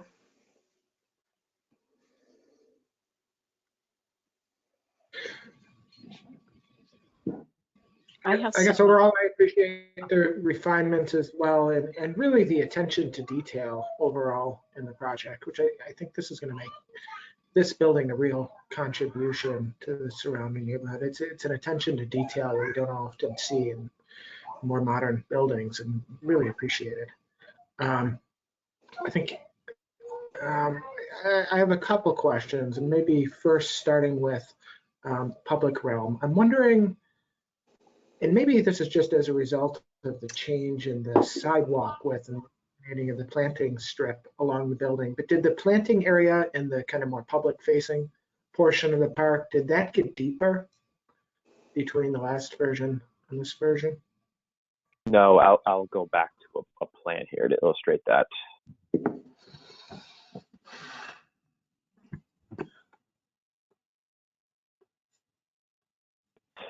So is the question, did this area here get deeper? Correct, yeah. No, so it did not. Well, actually, I stand corrected. I think that we did pull this planting bed out to align to the building, and that was because we wanted to wrap this permeable paver apron also kind of flanking the building so that we didn't have a 12-foot section of just true concrete sidewalk, which we thought would be kind of a lot and barren looking. So yeah, so this pocket park did get deeper to align to the face of the building, not by much. It's still roughly 30 feet in this direction and 15 feet in this direction. So I guess my concern is a little that street furnishings put in what seems like the walking zone of the sidewalk, especially the bike racks, which are oriented perpendicular to the sidewalk. And I can imagine if there's a bike actually parked there that is going to stick out and someone's going to have to walk pretty close to the curb to actually get by it. So I wonder if there's kind of a balancing act that wants to be found there between that line of planting and where that falls. And maybe it wants to actually move back from the face of the building to make the area a little deeper. Let the bike racks move back. Maybe the bike racks get rotated 90 degrees, and maybe even let that let the bench move back a little too. So someone sitting in there is kind of well outside of the walking zone of the sidewalk. I don't think it needs to be a big shift, but just a couple of feet and finding that makes right location. Yeah, that's a great comment. Thank you. This is Natalie from Verdant. We will look at that. I can see coming from the direction of Summer Street, it would be an issue. So we can definitely address that. Thank you. Okay, sure. And so on the building architecture, I had a couple thoughts. I appreciate the addition of the balconies in the brick volume. I think that's a really nice addition. And also the brick at the base of the building in the volume that's holding the corner there. I think bringing the brick down to the sidewalk is really nice. I wonder if on the upper stories there, there's a lot going on in this building.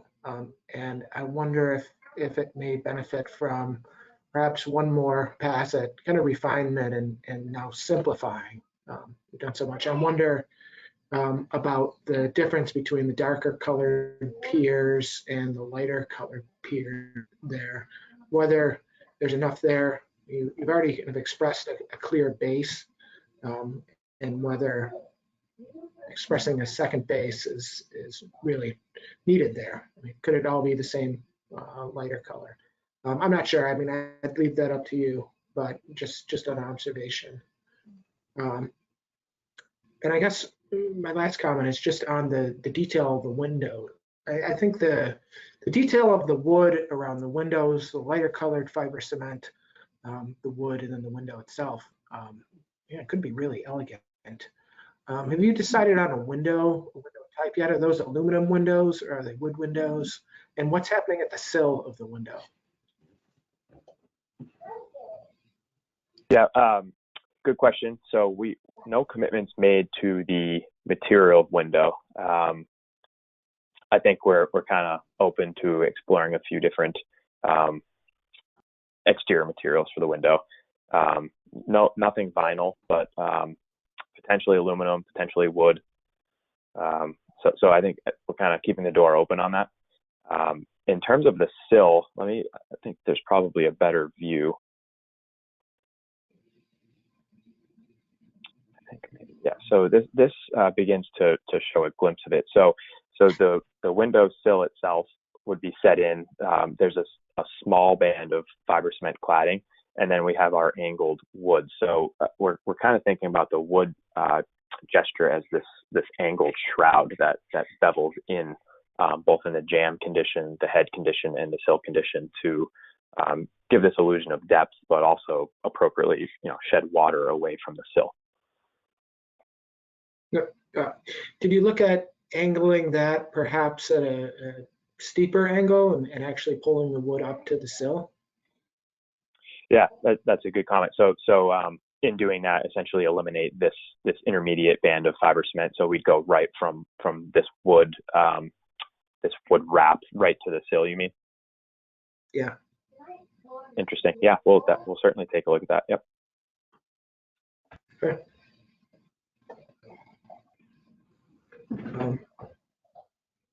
Yeah, otherwise, I think it's a really nice project. Thank you. Thank you. I have some questions and comments about sort of the materials and the way the materials come together in a number of places. I feel that generally this is, it's very strong project. But I feel like maybe this is to your comment, Tim, about there's a lot of ideas in here. I feel like maybe this is a material issue or a color issue, but I feel like the modern corner, there's that white frame that really stands out. I don't know whether it'll stand out as much in the environment as it does in the renderings, but I feel like I worry the white, at least the way it's rendered, or the lighter material there. Yeah, whether it is, that's fiber cement, sorry. Whether it's too light and too much contrast from everything else, whether that gray that is at that first level, wouldn't make a better frame. But the frame idea is it just feels right now very different from everything else. So carried all the way down to the brick base. So I'm not sure that separating that base, materially I like it not being brick, little brick piers, it used to be gray. I think the earlier scheme were gray brick piers. But right now I feel like the material at dark, mid-color gray, hitting that light gray, just the coplanar is not very satisfying. And so I feel like either, make a separation, whether there's a plane difference or something, and then, let it be different colors. Then I think the white not coming all the way down that far would not be as jarring. But right now I find it a little bit aggressive and not as sympathetic. It doesn't integrate as well with especially the darker sections of the building. So, I feel like either separate it or try that middle gray, and then I'm not sure you'll get the contrast you're looking for. That's why I know it's really sort of finding the right solution with the material palette that you're looking at. And then going on to more details, the glass balconies. So I think you have sort of Juliet balconies in some of the locations in the modern building. Is that? Yeah, and then but at the darker section of the building, the bay windows, and I'm trying to find it. I'm sort of scrolling through here. Just on the Summer Street facade. There's a that bay window ending with the glass there. It just feels very foreign to me. And also I feel like in some locations, the way the brick is meeting other materials feels sort of just applied. And I'm wondering if that bay window isn't better popping above the brick datum. Interesting. Okay. Maybe put, yeah, and maybe, and you're going to say the top's too heavy, but maybe there's spandrel glass, you just let it be different and let it be more vertical. And then, and then maybe glass above it, just, something that dematerializes a bit for the balcony. But right now it just feels like, I think the detail of where that bay window hits the brick is, with it being a little bit lower than the datum of the brick, is going to be a very strange detail. So I would be inclined to either align with it, but I think it's even more interesting that it pops up as a little more aggressive, and then maybe there is more glass to that would make it a more vertical element. And then the third, and then sort of similar comments when you see looking at the courtyard from the Summer Street elevation. I'm not finding these things very quickly. That's when you're. I'll be there in 1 second. All right, it's sheet A20 for reference. Anyone not looking at my screen? That's it. Yeah, I feel like the brick just feels really thin and applied right now, especially where it meets the ramp edge. It doesn't quite meet it. I mean, it stops short of it.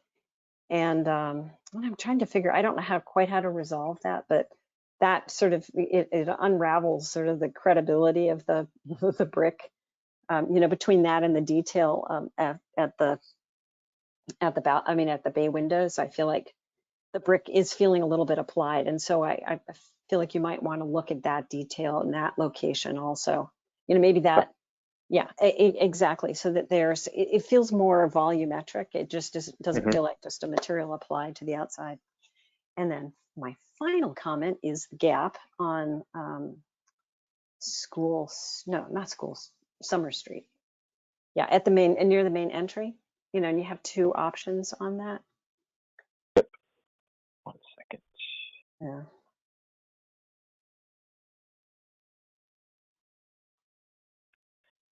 Okay. Yeah. So option 1 is the dark fiber cement panel comes down. Option 2 is that we retain the brick. Right. And so I feel like, so I don't know, how deep is that setback from the plane? 8 inches. It's 8 inches. Yeah. So that's a reasonable dimension. I was going to say, it feels too wide to me. And, it feels almost equivalent to the frame you have, in the modern part. And I just, I feel like there's too much equivalence. Well, in the elevation, there's too much equivalency. I think if it got just a little narrower and with that 8-inch setback, it starts to become a little more mysterious and more shadow. I do like the metal material as opposed to the brick coming in there, but it just feels like, given its the proportion of setback to width of it, it's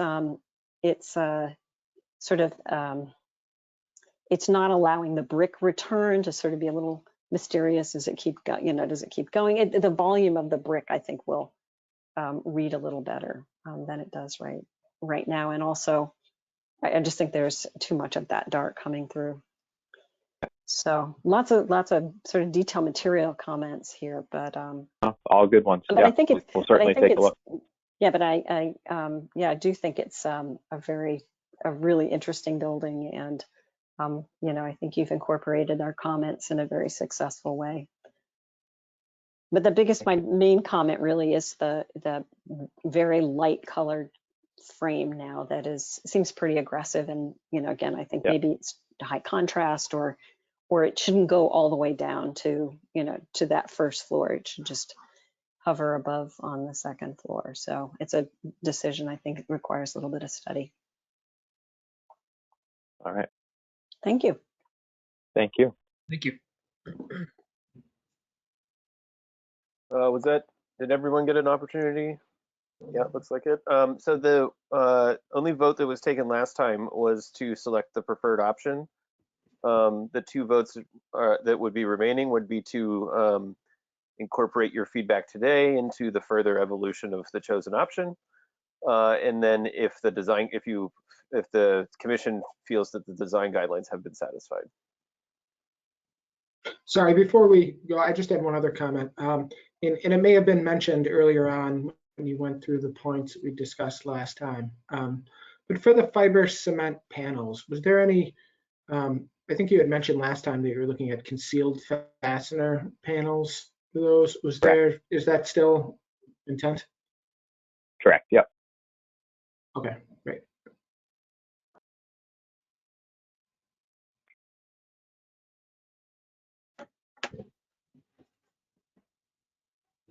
Anything else?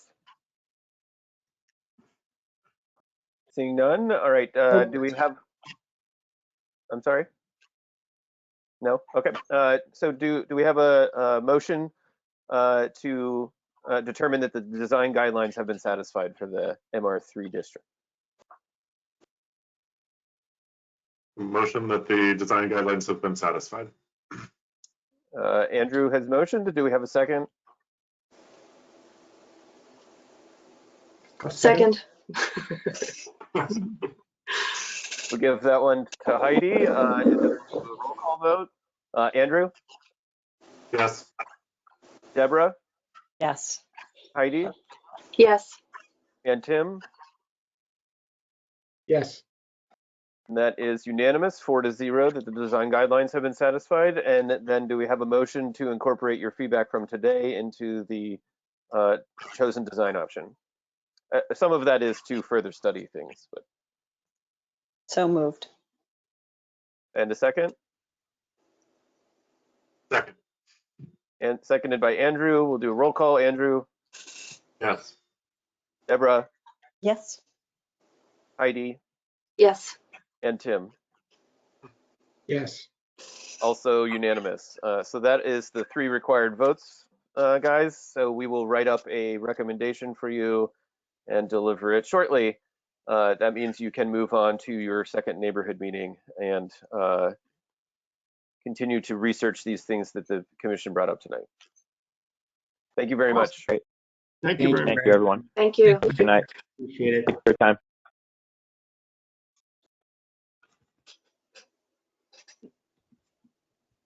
This effectively brings us to our what might be the last agenda item. It is still two items, 2 buildings, 28 Chestnut and 28 Fitchburg. I feel like these conversations will flow a little bit back and forth between the 2 buildings. If we could also get some hand raising. I see Doug again, unmuting and making Doug the presenter.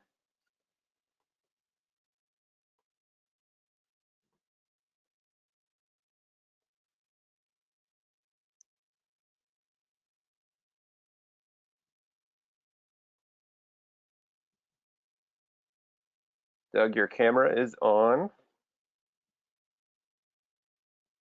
And you can hear me? Can you not see my screen? We can hear you, and now we see your screen. Okay. Well, thank you for having us back. And again, we really appreciate the comments in the first conversation that we had.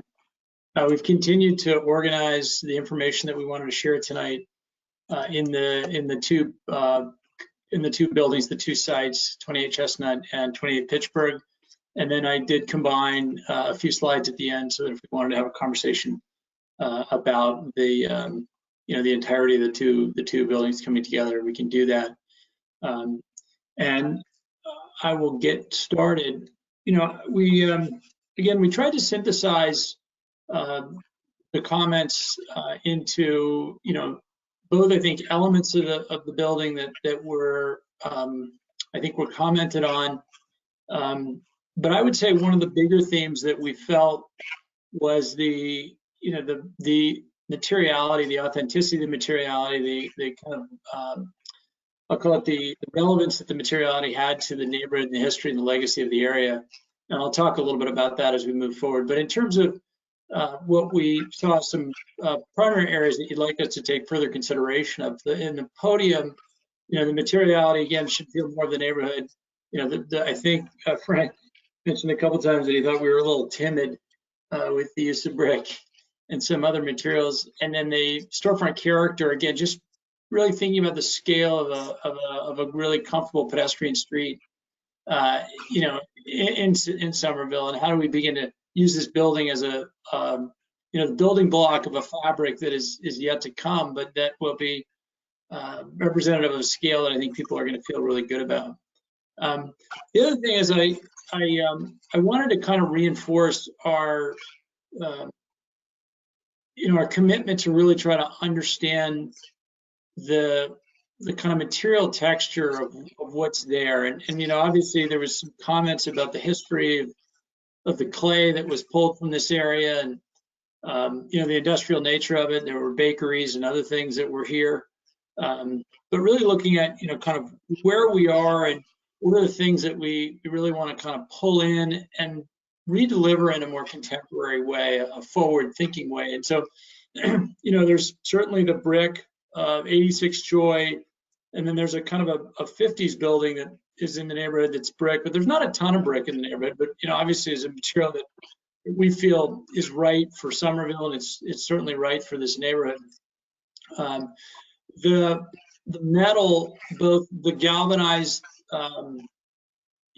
corrugated, rusted material, and the aluminum panels, and the expression of structure and some of the other things. We're really trying to figure out how do we embrace that in a way so that when this neighborhood develops over time, that there's a connection to that history. And so when we presented our palette, we really wanted to think about, okay, how do you bring that to life? How do you bring that in a new way and make it,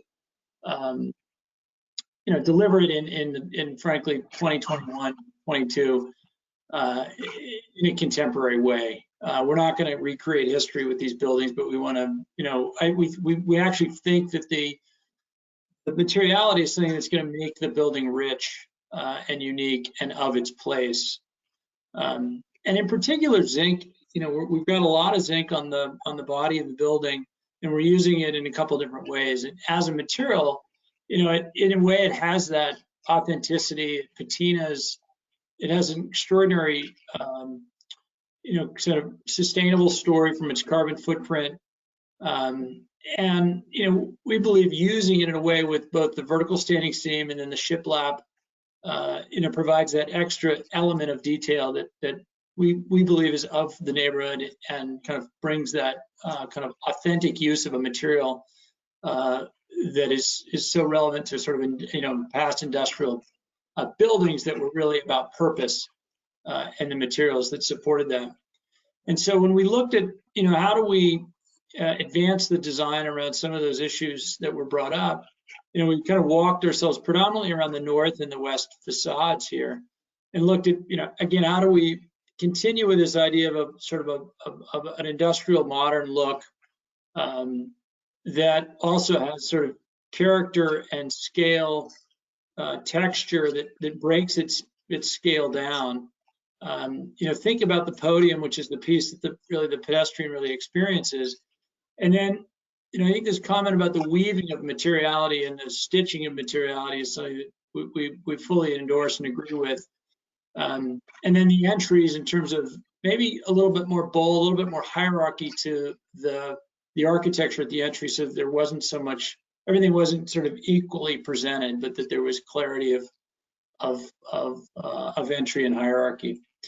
And so here's where we were with this. And there was also, I think, a comment about this sort of the scale and the presence of the transition element at the top of the podium between the brick and the galvanized above, and the kind of maybe a little bit of the heaviness and darkness of some of the feeling of that north facade.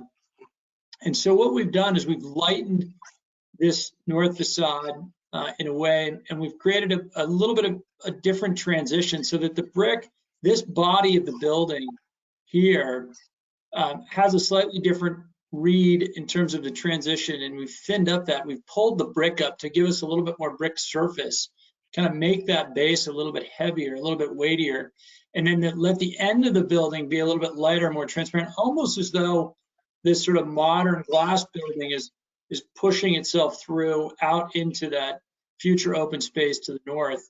And that system, again, is very similar to what's happening at the entry. And so it's, these sort of interconnecting volumes, if you will, where we've got the galvanized zinc and brick building, and then you've got that kind of modern industrial glass frame building coming through, and it presents itself in different parts as you kind of walk around it. And then we looked at what if we brought the brick all the way around and presented that as kind of a consistent base element. And I think it's interesting. It feels a little predictable and a little less interesting to us. And I think there's also something about the gesture towards that open space where we really have an opportunity to open up and create a much stronger visual transparency and connection between the inside and the outside. And so again, thinking back to the materials of the neighborhood, the kind of rusty steel, and using Corten as a material that we're looking at using on the sunshade elements. The brick, obviously, this is more of like a Norman brick. It's a longer brick, using that again along the pedestrian street. And then this sort of galvanized material with the zinc, and giving it a little bit of texture with the shiplap or the standing seam, depending on which side, to provide a little bit of shadow and a little bit of texture. And again, here you just kind of, speaking again to the subtlety, but we think the right amount of integration of these different authentic materials.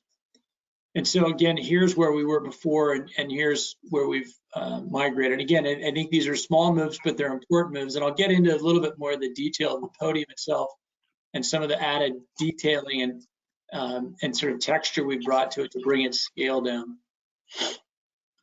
So again, here is the podium, the previous podium with that kind of heavy transition element at the top. We had introduced to comply with the guidelines around the storefront dimensions. And here's what we had before. And we started thinking about, the great streets and what makes the street feel, of a human scale and sort of a tapestry of the activity. And how do we set up, not knowing exactly who's going to go in and what's going to go in, how do we set up a framework for that to happen? And so we're contemplating introducing a frame element. It would be translucent. It would have louvers in it. And I can't remember the comment, but there was a comment that maybe we should think about also using a horizontal element down here from a solar mitigation perspective, similar to the strategy that we're using for the western facade. And again, introducing some lights on the building and thinking about zones in which signage and identity might happen.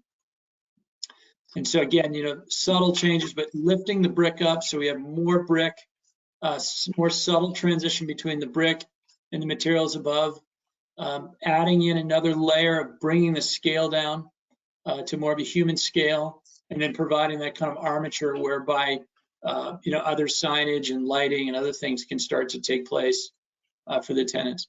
The other area was the entry. It was, we are, I think, trying to be sensitive to, creating a building that is about the beginning of an urban fabric, and doing things that we think are of the scale of kind of a very comfortable pedestrian environment.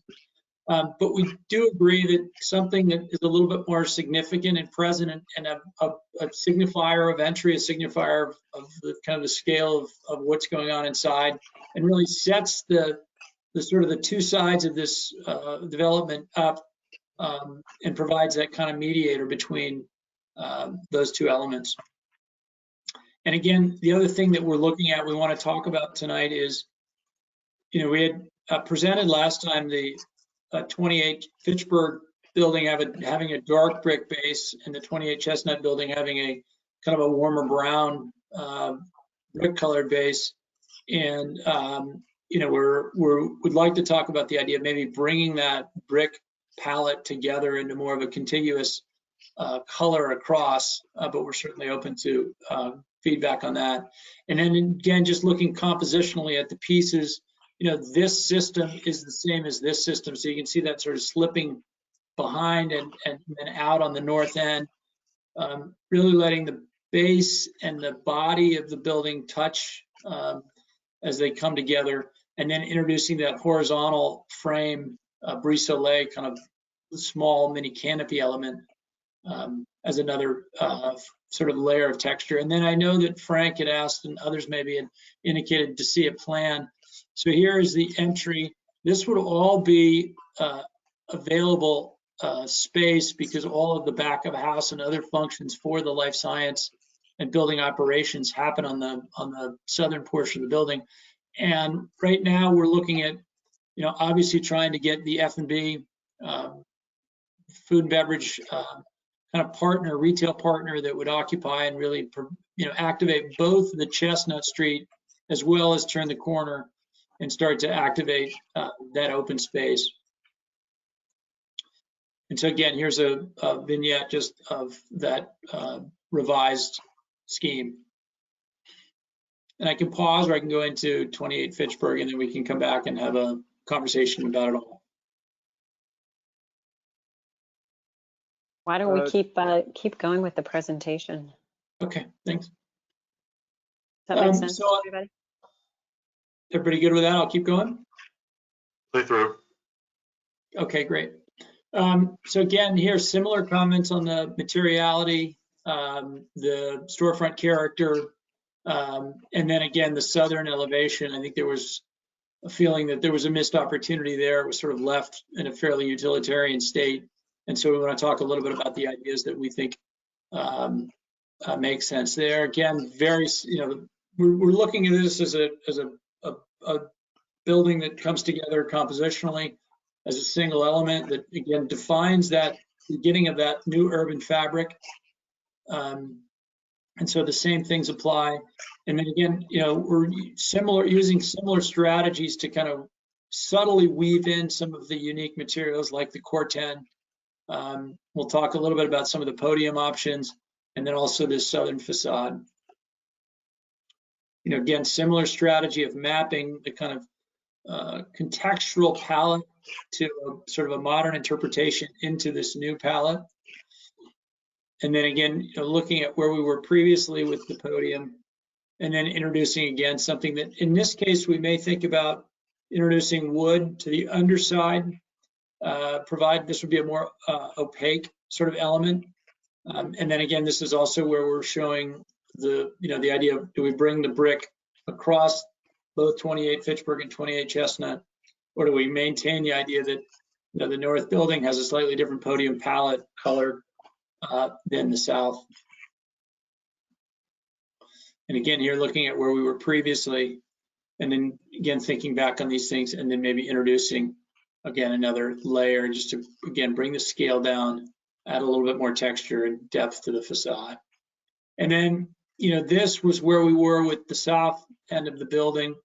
I think Deborah and others had mentioned, wouldn't it be great if we could get either landscape or potentially art? I think maybe it's a combination of both. We do have some utilities that happen in this part of the building, and so there will be some louvers and other things that I'll get to. But, you know, we also wanted to be sensitive. This is essentially, you know, a vignette taken from the kind of base of the stairs from the Brick Bottom Residence building, and so we have an opportunity to buffer the garage entry and the loading entry doors vis-a-vis some landscape. As I mentioned, the residents are keen on having more parking. This is a private way that you're seeing in the foreground that's owned by both 28 Fitchburg and the residents. You know, the ownership of 28 Fitchburg is essentially said we will sort of surrender this whole area for Brick Bottom residents parking, with obviously the right to get, you know, access to the building as needed. And that we would look at some kind of a greening element of that wall. You know, we think that it could be a collaboration with the residents, the artists in the community to think about the wall. You know, we have thought about, do we do landscape art, or do we do something that's fairly low maintenance but provides a softening to the base? Or do we look at commissioning or giving an opportunity for them to commission and potentially have some form of a mural that's done? Or is it rotating? Is it maybe less of a mural on the building? Maybe we create frames within the landscape that is more about rotating urban art. I think the development team is very excited to work with the artist community to create and help curate a program for urban art. So I think that there's an opportunity there to work together. And then again, just looking at the composition of this building and the ground floor, you can now get a better sense of the back of house logistics. Here's the ramp down to the 2 levels of below grade parking, all of the loading and trash that we need to support the activities of the building, and then all of the utility and other logistics related storage spaces for the lab office users. And you can again see the parking that's offered to the Brick Bottom residents. And then again, from the path, you know, we've got a green roof here. We've talked about greening the zone between the back of the building and the retaining wall. And then, you know, we think that there's an opportunity to, you know, green this whole lower level. You know, it's really going to be seen probably from the people in the residence and the path predominantly. But again, we think it's an opportunity to do something that is positive and not just left in a kind of a utility state. And so that now I can, if you want, we've got a combined deck that we can walk through, and I'll pause.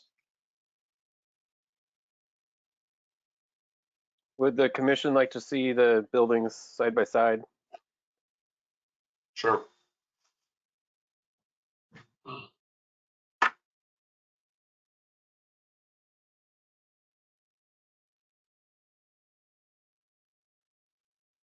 Again, the last 2 renders just show, do we feel better about the brick being consistent, albeit slightly detailed differently, to create a little bit of variation north to south?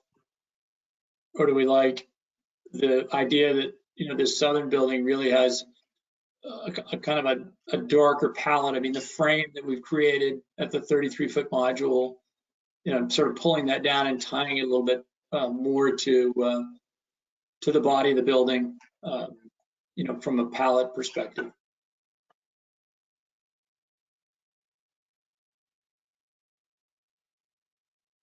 Is that the last slide, Doug? Yeah.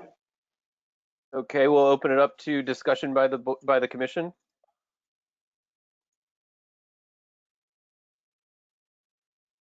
I guess I'll ask the question more of maybe some other commissioners. So my understanding of the conversation that we had last time is that the building felt really timid. And I still sort of feel that way in this version that I'm looking at here. I think the word that I keep hearing is sort of subtle changes. And I was hoping to probably see something a little bit more substantial in this presentation than what I've seen so far.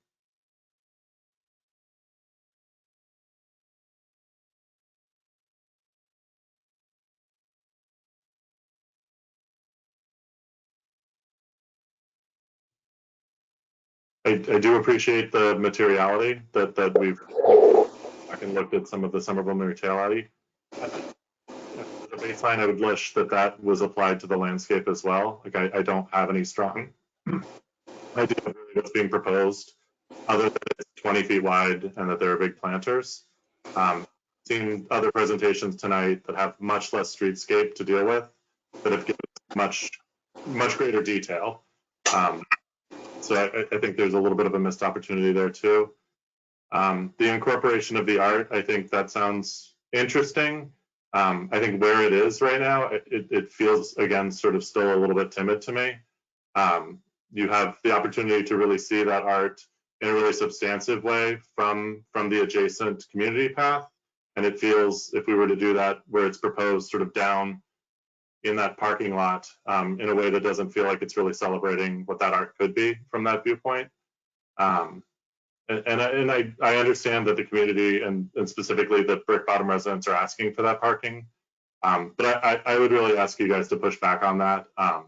It just seems in a lead, I don't remember what lead level it was, but it seemed like it was very high lead level to be providing surface parking at this point in a site that is walking distance to the T. Just seems really off to me. I would really hope that we could focus on finding stronger pedestrian connections, a nicer user experience to encourage people to use the public transportation that's being brought almost to their door, rather than providing surface parking. Andrew, just to respond to a couple of things, we can go through the landscape if you want a little bit more. I don't know if you want me to go back to last week's deck. There wasn't, or I guess it was 2 weeks ago, wasn't a lot of feedback on it other than I thought directionally people felt good about it. The private way, the nature of the private way, the residents actually have currently parked there. They have I don't know if Nat's unmutable, but it's an easement that they have on the shared use easement agreement. And so they already park there, and we're just kind of formalizing that and giving them a little bit more. We're reorganizing and actually giving them a little bit of property. So I hear you. I think it's parking that they obviously feel is very important to them as owners of the building. And that's, I think, why as we move north, the thought is there's an opportunity to obviously do a much more gracious sidewalk. I think we spoke about it last time, that has the opportunity. Having a section of that sidewalk would be really helpful, just understanding what that scale is, understanding what that edging detail is, understanding if there's material changes in terms of, is it all concrete at 20 feet wide, or are there pavers being proposed? The image that you guys provided last time of that actual parking area showed some really beautifully exposed cobbles that are unique to this portion of Somerville. I'd love to see that context woven into some piece of the streetscape and the landscape. I think that's a great opportunity. Again, I think just sort of more information in general. Okay. It'd be great to have the landscape architect present too.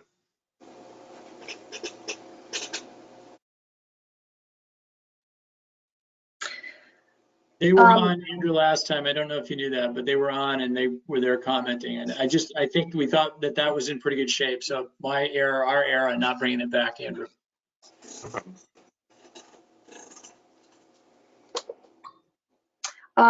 Regarding the design of the building, I tend to agree with Andrew. I think we did talk a bit last time about, and I think the word timid did come up.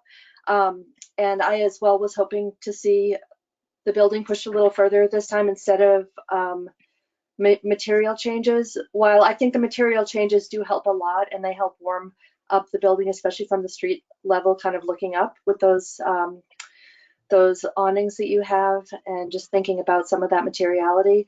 I think that we were hoping to see maybe a shift in the massing of the building, or just something maybe a little bit more, because we do have this incredible opportunity to, as you were saying, like set the urban fabric of this neighborhood.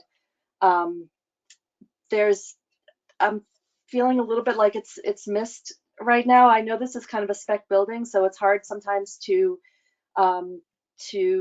move in that direction, especially at the street level, because we don't know who those tenants are going to be. And so, I understand that there has to be this kind of equity of storefronts, and I do like the way that this glass facade at the ground level faces out to the plaza. I think that's going to be really attractive to whoever ends up taking that space. And I really liked your comment about the great streets. I think that's like a very evocative, and that slide was very evocative. And I think one of the things that makes the great streets so successful is that, obviously because they evolve over time, we don't have that, we don't have the pleasure of that right now, but they also, the storefronts vary from concept to concept, and so that there's this kind of natural rhythm of different materials. And I know that opportunity is, a little bit tough here because, again, spec building, we don't know who those, are they going to take 3 storefronts? Or are they going to take 1 storefront? We just don't have any idea. Right. But the concept of the great streets there's just something very evocative about that I think again, like the building opportunity, I feel the overall design of the building is still feels a little corporate for being in this sort of new urban environment, and not very special to Brick Bottom or to Somerville. And then I want to say something positive, which is that in terms of the ground level, I do think that having the two buildings be different, it's one way of looking at it, right? But if you take that Great Streets theme, the idea of them being different, I think, starts to kind of play into that idea of something that, that these are two buildings that have the same function, that are functioning together, but that we're starting to articulate an experience at the ground level in two different ways. And one other really random comment I wanted to make just about the plan of the ground floor is that all those food and beverage people are going to ask you where their loading dock is. And so there's going to end up being a corridor like down the middle of that space, or there's going to be some kind of corridor that is going to have to connect the left building with that hallway that you currently have right now that's connecting back to the loading dock. So as things kind of develop, and if you start to have tenants come in before the building is done, that's just one thing that's going to happen, and just one thing to take into consideration. Yep, we totally agree and fully understand that. Now, but you prefer the buildings having slightly different colored bases? Of those options, I feel like that, yes, I do prefer that. Okay. Yeah. Thank you.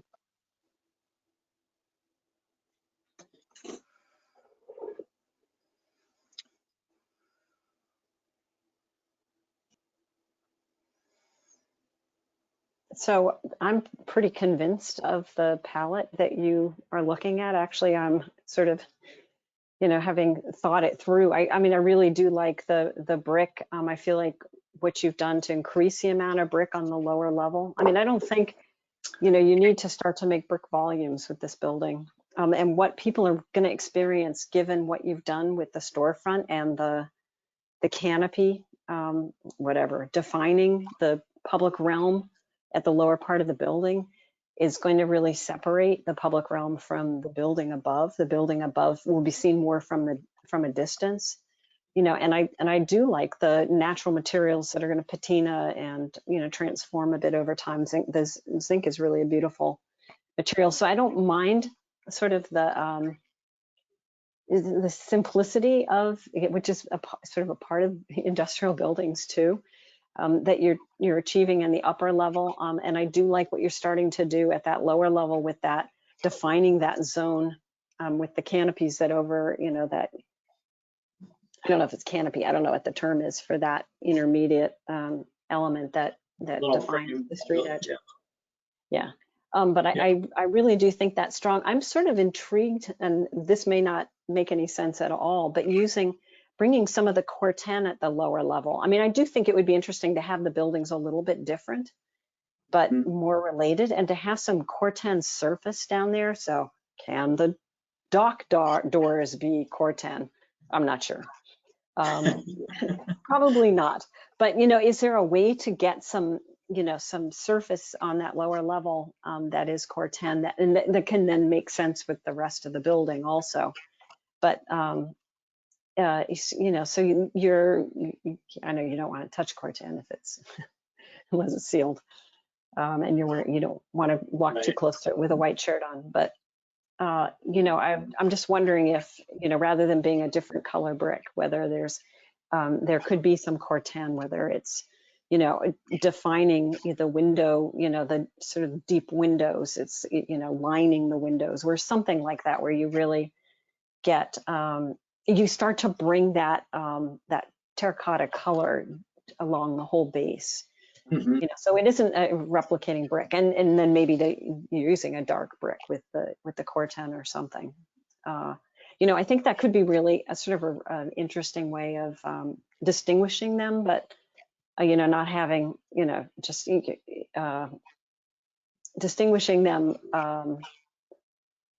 but also having their an experience that sort of there's some integrity to it, that it evolves. And then the other thing is the art. You know, I'm sort of intrigued by the idea of having, I don't know whether there's enough dimension in the landscape, but to have something that's not parallel to the face of the building, but maybe perpendicular to it, that there's, you know, something that is maybe changing. You know, it's sort of like some of the banners you see on lights, but it's a little more aggressive and a little more intentional. It is, so you introduce art in that way as opposed to surfaces. And I do think some art along that can be appreciated from the path would be fabulous. From the, so, and Deborah, you referring to the community path on the T side or on the, okay, yeah. Yeah. Something, that, that could be changing, or where there could be some permanent installations from that side they're integrated into the architecture, not, just applied, or they're freestanding. I mean, that's where on the street side, I think they could be freestanding of the building and, do something, again, if there's enough dimension in the landscape to do something, or somehow it's displayed, not just, painting a door, but in some way that's a little more unique, I guess, and spatial. Yeah, so those are my comments, but I do appreciate the palette and the simplicity of it. Thank you. So I've been thinking about, and I think I also expected, as others had mentioned, perhaps more significant changes in the building or explorations as a result of the conversation last time, and particularly at the ground floor. But I think on the other hand, I agree that, as you've mentioned, Doug, the subtlety of the building and the variation between the two volumes is important. And I think a big part of the success of these buildings, thinking about, why are we having this discussion in this way? It's one building and we're kind of talking about it in terms of two buildings. That's because there's this zoning requirement for maximum facade length that somehow, to build a building of this footprint, you need to find a way around. And so I was thinking, what is really the intent of that zoning requirement? And it's to create variation in the built environment. And I think with subtle variation and detailing between the buildings, you're accomplishing that. And I think, we see this in places like Four Point Channel, for example, where there's brick buildings that are really kind of similar, but different in some ways. And maybe it's a cornice detail or window, everything that's different between them.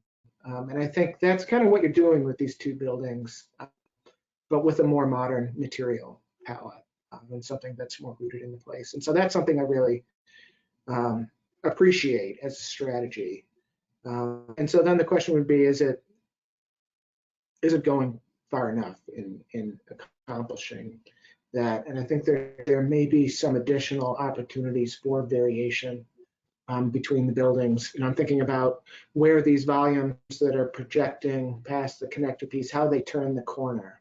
On the right side, there's a pier expression and an infill, which makes sense for a very solid, to have a solid corner there, but on the other volume, more of a ribbon window expression. Does that want to turn the corner or something? So I guess I'd just encourage you to look at additional opportunities for that subtle variation between the buildings. One other thing that I really appreciate, and I don't think I mentioned it last time, but is the incorporation of exterior sun shading, which I think can really make a big difference for the building occupants in terms of being able to keep the blinds up and reducing glare, and also add just a really nice level of architectural detail to the building too. But I'm not really convinced yet is the ground floor. And I think, whether it's the same colored brick or a different colored brick, maybe it's the repetitive base spacing. It feels, in a way, like a very responsible ground floor and retail facade that one would find on a great street. But this isn't a great street yet. It's in Brick Bottom, which is kind of I think there's maybe the opportunity for even more variation between bays or something that's more expressive at the ground floor. That Yeah. I mean, I appreciate, yeah, no, I hear you. Obviously we're trying to do a couple different things. We're working, within the module, and in one side we're trying to, in this case, break it even further with the sort of a primary pier that works off of the 33, and then, a secondary, and then it's kind of a tertiary. And then again, I think a lot of it will depend on what ultimately happens with the tenants.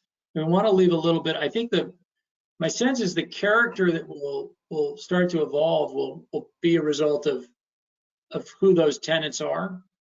And we're trying to create a relatively simple framework that I think still allows for I'll call it customization as we work with the tenants that move in, so that, I think that next layer of differentiation and variety will come with the tenants, but we're trying to create, we're trying to create the framework in which that would then come. Mm-hmm.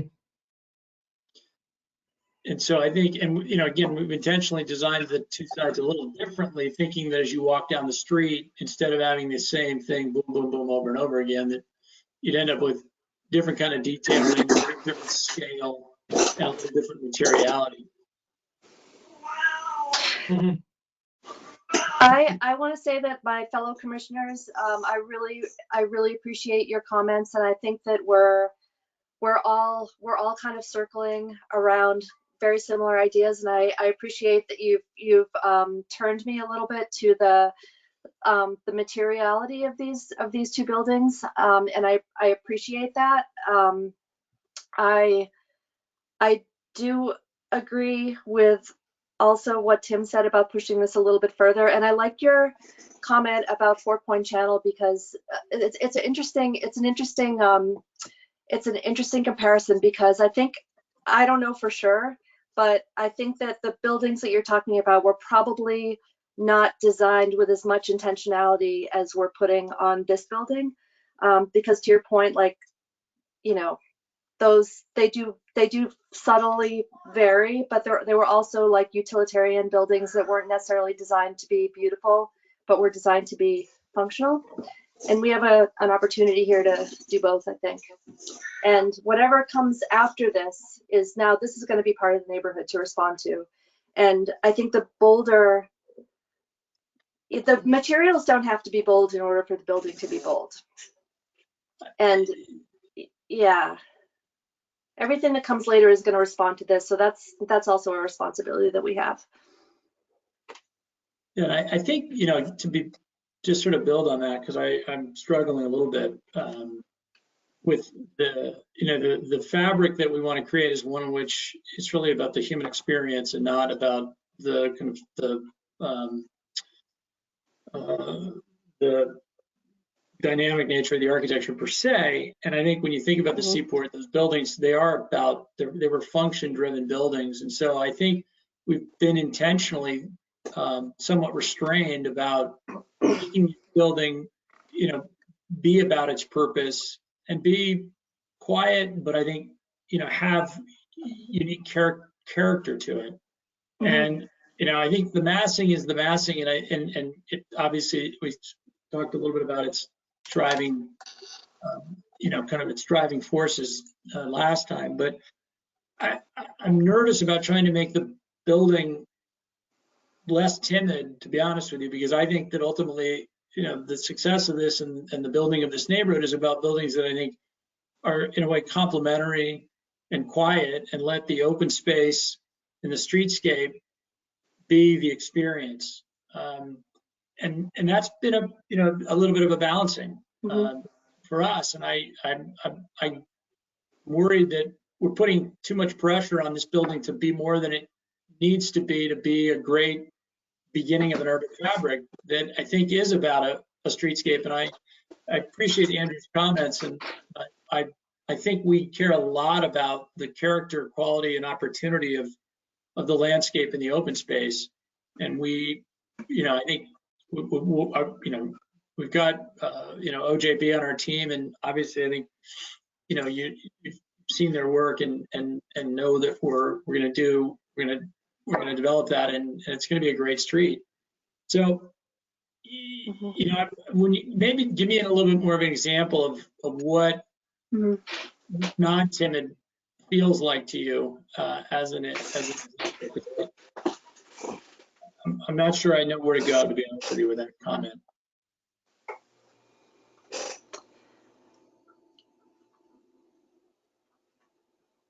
Are you asking me? I'm sorry.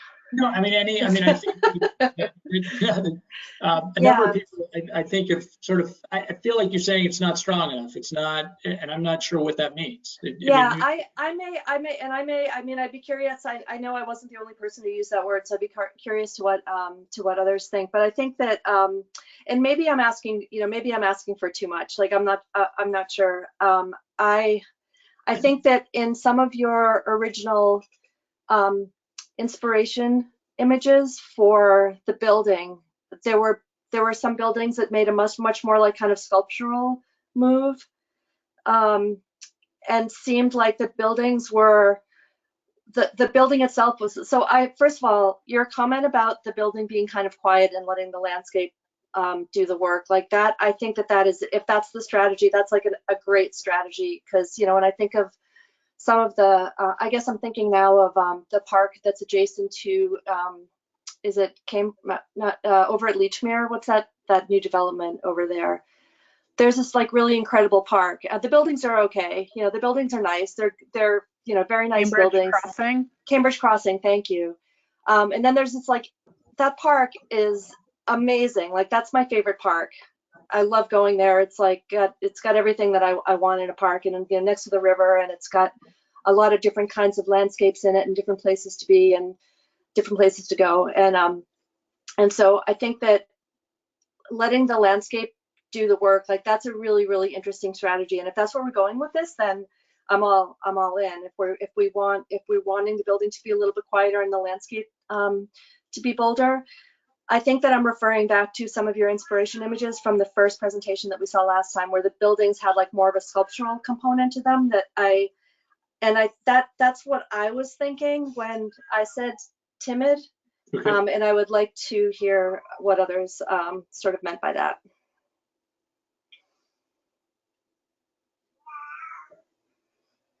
I can build on that. I think a lot of your inspiration images, and I think a lot of your inspiration images draw from the materiality and what's happening in the brick bottom. And I think when I look around the brick bottom, it's an imperfect neighborhood. There's a lot of sort of things that are crumbling, things that are falling apart. And where I get sort of tied up is that the building looks so perfect, and it's like there's a logic and a rigorous perfection that to me doesn't extend to the rest of the brick bottom. Where there's variety, there's variation. I understand that the buildings are not creating that, and so I think if the landscape is what's going to be the driver in providing that context and that interest, I am fully on board for that. Like, that is exciting, and I would be very stoked to see that. We haven't quite seen that yet. We've sort of seen, the very wide sidewalks, which I think are a great start. Love that. But there hasn't been a presentation in terms of how that sidewalk varies from start to finish, what the different types of spaces that are created within that length are. Are there outdoor areas for seating? Are there outdoor areas for restaurants? Like, it's to me that hasn't been expressed quite yet. Okay. Because I think, from a design strategy standpoint, we are committed to creating buildings that are quiet, that are purpose and function driven, and let the street be the experience. And I know that this is sort of the kind of beginning of what will be obviously the redevelopment of the whole neighborhood. And so when I use the word the beginning of the urban fabric, our thought is that the building, should feel like it's going to be part of a much larger, denser urban fabric. And so we're intentionally being fairly restrained in terms of trying to, have it be too vocal and too aggressive. And Andrew, I was going to pull back from the last presentation we made to see if I could find some of the landscape stuff. But I do appreciate your comment, and obviously a better understanding that, given our approach, would have been appropriate to share with you. No problem. Yeah, if that's the approach, I'd say turn the volume up on the landscape a lot, and that could work. Yeah, and that's our intent. Absolutely. I mean, I think the greening of this district is something that we're and the development team are absolutely committed to. I mean, it's part of the resilience strategy. It's part of being one of the greenest, cities in the country, and it's part of what we think is going to create a great neighborhood, to make it about the landscape, the open space, and the quality of the pedestrian experience. We think that's what's going to attract people to want to be tenants here, is the open space, the streetscape, and the quality of the human experience. So our building, I mean, we wanted to make a building that was interesting. It had a sophistication to it. It was, modern and referential, but it was not a building that, you had to, it was pounding its chest to be looked at. And maybe that's why we're coming across as timid. So one item just to follow up on, just if it does get more landscape development, that last pedestrian segment with the major garage bays, I still truly in my heart believe that a great architect and a great landscape architect can come up with something that makes that read as more of a pedestrian connector than what we've seen in these plans. You're suggesting right here? Yeah, there needs to be a strategy that really shows that is perceivable as a pedestrian, as a halfway decent pedestrian route.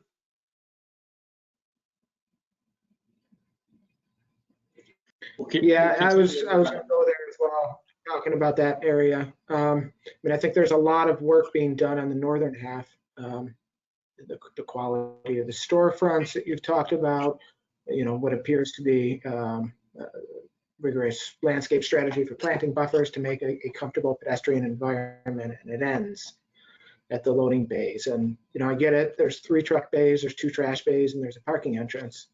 But maybe maybe there's an inconsistency between the elevation and these plans, because it seemed like it showed that there were 3 doors that spanned the full 3 bays.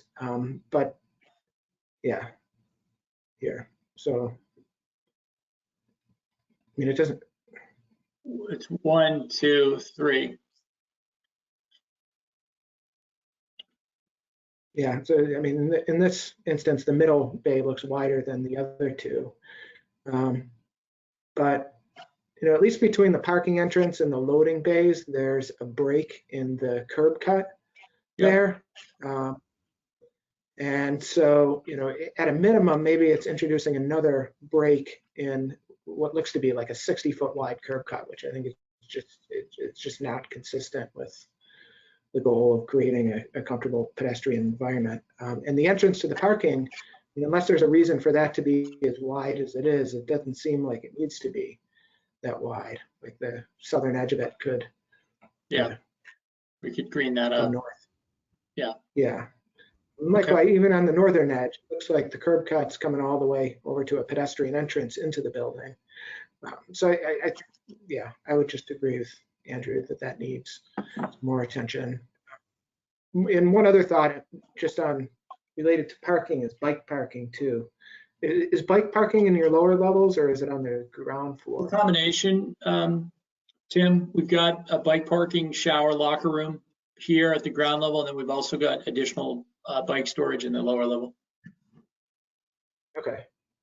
So I wonder if that, and especially if there's a path in the space between, if there's intended to be access into a bike parking room in the space between the building and the retaining wall of the community path, whether that perhaps creates the opportunity to open up that ground floor a little on that side of the building too, and think about what that space is between the two. I'm a little concerned. It's just kind of a narrow alley back there without much definition. I'm not sure how to give it definition. If, is it a row of trees that run along that full face of the building that kind of buffered between the building and the community path and providing shade on the community path as well? I'm not sure, but I think that still needs a little more. Yeah, I mean, as I mentioned, Tim, it's down about 12 feet from the community path. Yep. In this area. Yeah. And I guess just wrapping up on the idea of kind of what is timid versus not timid. I very much appreciate and respect your strategy for the building.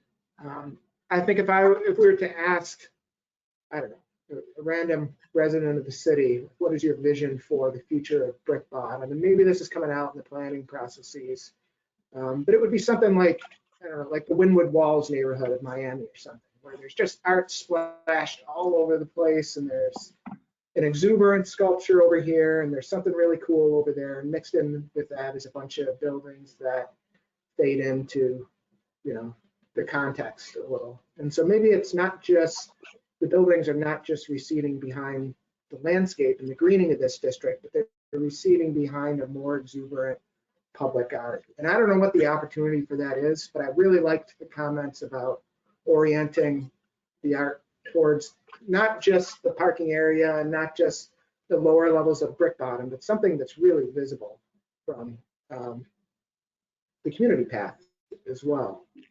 Mm-hmm. Okay.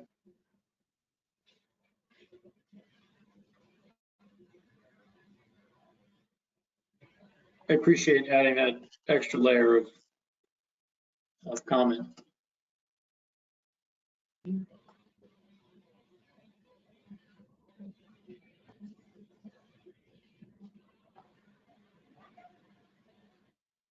Any other comments from the commission?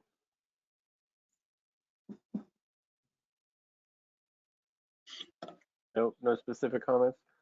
So the only thing that we've done so far is select an option. There are no design guidelines. So it depends if you feel that the suggested recommended modifications to all of this are would bring this to your satisfaction. I've also heard some requests for additional information related to the landscape. So it's up to the board how it wants to behave. Commission, I'm sorry, you're not a board. I think I would, given the sort of conversation that we've had and that the idea is that the building is a little more restrained and it's sitting in a landscape that's providing more character, if that is the strategy, I think I would like to hear, I would like more information on the landscape. When you say landscape, are you also including the sidewalks that they're creating in the front? Yeah. Landscape, everything outside the building, civic space. Yeah, I totally agree with that, Andrew. And then the elements that are, creating the other, the backdrop for the landscape too. So the whole, I feel like the whole lower level we've been talking about. Deborah, when you say the whole lower level, you mean just the ground floor and the base of the building? Yep. So when you say, I mean, again, I want to make sure that we're capturing this. Do you want different ideas for the lower level of the building? No, just to see the relationship between the landscape and that lower level. Okay. Yeah, to understand, to understand, whether the canopies change, as, there are certain kinds of amenity on the sidewalk, or, so get a good understanding of the materials. I think that the building, not Chestnut, well, the building closer to Brick Bottom, there was a question as to whether it was the gray brick or a red brick. I don't know if we gave very clear sort of guidance on that. But you know, to see, so any further development of, especially that one, I think, you know, that side of the building, or that building. But all of it in relationship to the landscape. And I agree with Tim's comments about the delivery areas. You know, I imagine that those bays are more broken up by landscape, that the pedestrian is, you know, pedestrian, it's primarily detailed as a pedestrian area, even though trucks are going to cross over it. You know, so I think, yeah, just getting an understanding of the experience of it from sidewalk, the way people perceive it. No, I think The I appreciate the comments on that. Yes. It's I'm one of getting those hungry. things- Sorry, I'm talking too much. I'm very hungry. Sorry, losing clarity here. I'll be quiet. So if I were to summarize, I'd say you're all looking for further detail in the landscape, including the streetscape, sidewalks, anything around the perimeter of the building, and to see the relationship with the ground floor. There has been some feedback related to the buildings. They could take those recommendations and incorporate it into any changes that they would like to show you at this follow-up, but it's primarily focused on the public realm landscaping and the relationship of that to the first floor. Is that a good summary? And that we could save there might be additional building feedback at that point in time, but that would be, you could all address that then. Is that? Yeah. Yes, I see nodding. Okay. Yeah, I think that's right. One additional building element that I did mention that I think came up the last time is what'll be a really prominent part of this building from a distance, which is the mechanical penthouses too. Whether there's the opportunity to create variation between the two mechanical penthouses on the two different buildings. And I think, you know, Tim, our thought was in reflecting on that was just, again, try to figure out how to make them quiet. You know, I know there are going to be masses out there, but I think just try not to bring too much attention to them. And so right now there's a I can't, are you guys seeing me or are you seeing the presentation? We see both. Both. Okay. There's a notch that happens in the center to try to break the mass, so it's not just a contiguous bar of penthouse. And then we are going to explore the materiality of these sort of panels a little bit. So I think we don't want to call too much visual attention to it, but I hear you. I think if there's a way to you know, do it in subtle ways that just is more about trying to help the scale of it, we'll probably look at that. No, I think that's absolutely, that makes sense as a strategy. You put so much thought into the refinement of the building facades, but the penthouse is, what is it, 65 feet plus 35 feet, and it's 1/3 of the height of the building. So I think that same 30, we're trying to get it down a little bit, but again, trying to keep the attention on the stuff that we really want you to look at. Yep. Yeah, Dan, can you unmute Nat? But he wants to pop in if you can. Nat is unmuted.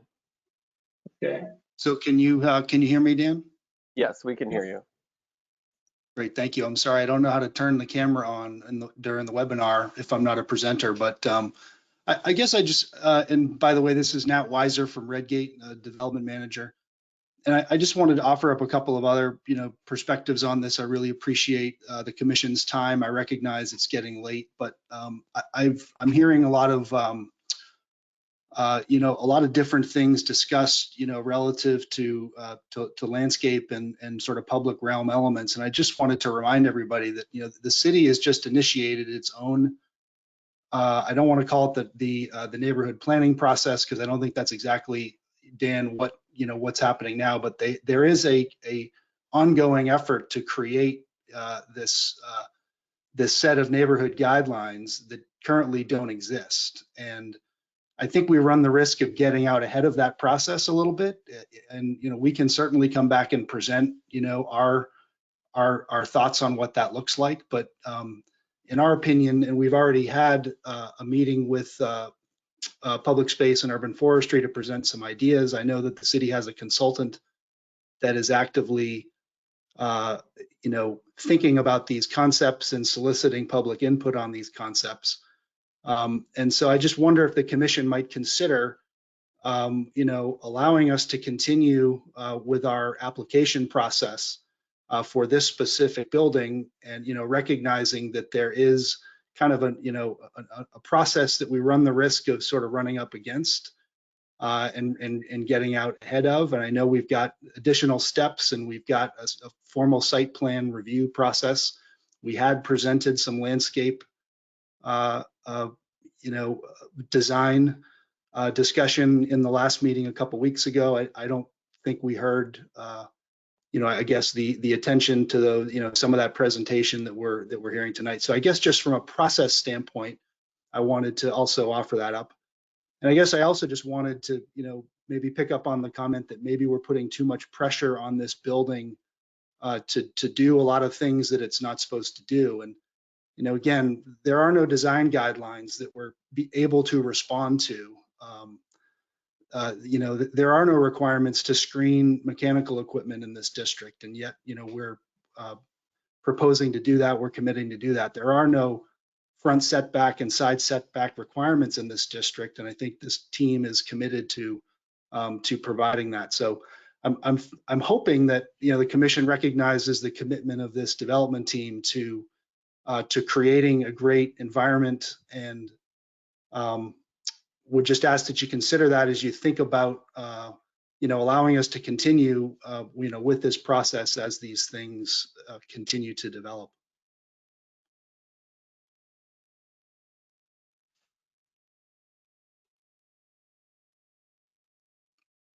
That decision is the commission's to make. I'm just stating a point of fact. The voting membership would have to make that decision.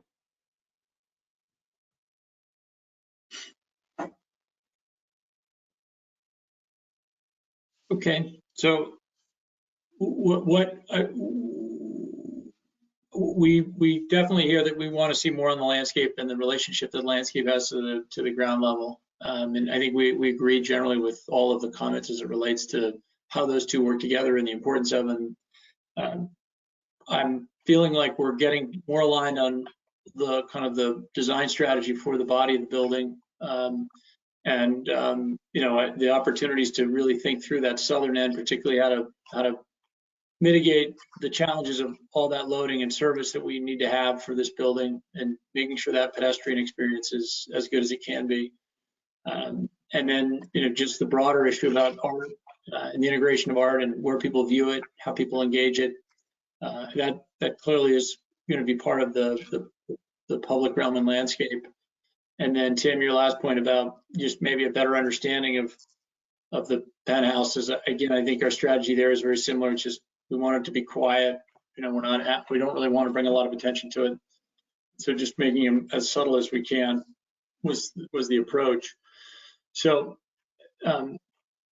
if we can roll all those comments into how we advance the project, that would be our preferred outcome. If there needs to be another session, then we certainly will support that. But again, we're obviously eager to move things forward.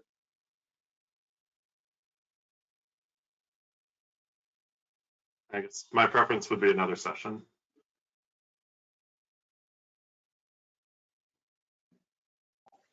I second that. The formal options would be a motion to continue or a motion to incorporate the recommended modifications into the design. So it would be a motion to continue. Andrew motions to continue. Do we have a second? I second that. Seconded by Deborah. Let's have a roll call vote. Andrew? Yes. Deborah? Yes. Heidi? Yes. And Tim? Tim, you're muted. Yes. That's 4-0, unanimous decision to continue the meeting. So just, I know everybody's tired and hungry, but I don't want to waste your time with another meeting that isn't focused on what we can achieve together. So I just want to make sure that our energy should be focused on better presentation of landscape and how it relates, works with the ground floor. I think That's the predominant. I don't know that we're going to explore significant changes to the building design or the massing. The loading dock area would be part of that whole landscape kind of effort. And then Tim will take another crack at the top and maybe try to show you what we're talking about just in terms of keeping it quiet. And maybe we might come up with something there, but we'll look at that. From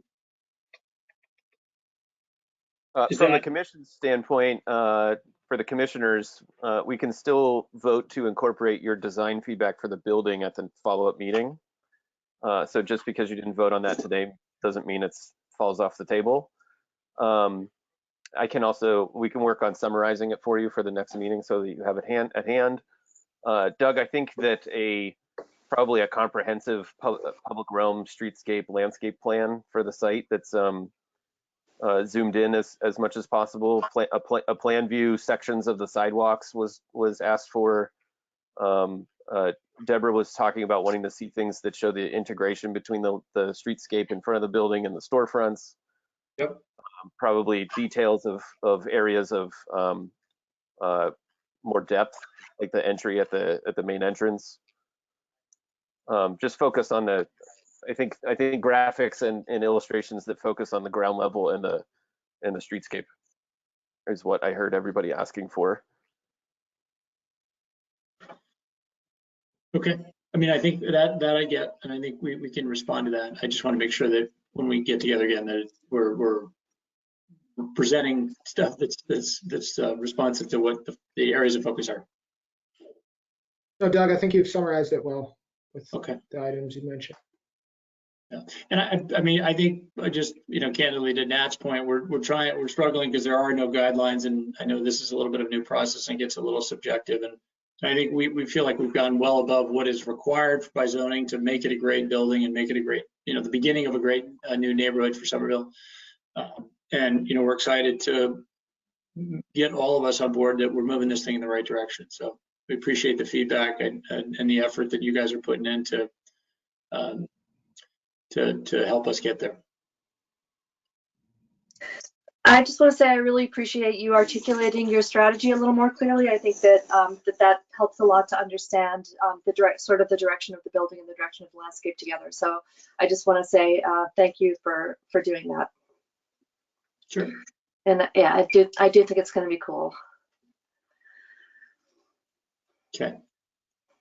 Alrighty, thank you, Doug. All right. That's everything for tonight. That's all of our agenda items. With that, can we get a motion to adjourn? I move to adjourn. Deborah moves to adjourn. Can we have a second? I'd second. Andrew seconds, and a roll call vote. Andrew? Yes. Deborah? Yes. Heidi? Yes. And Tim? Yes. The time is now 9:24, and we are adjourned for the evening. Thank you, everyone. Thank Thanks. you. Goodbye, everyone. Bye.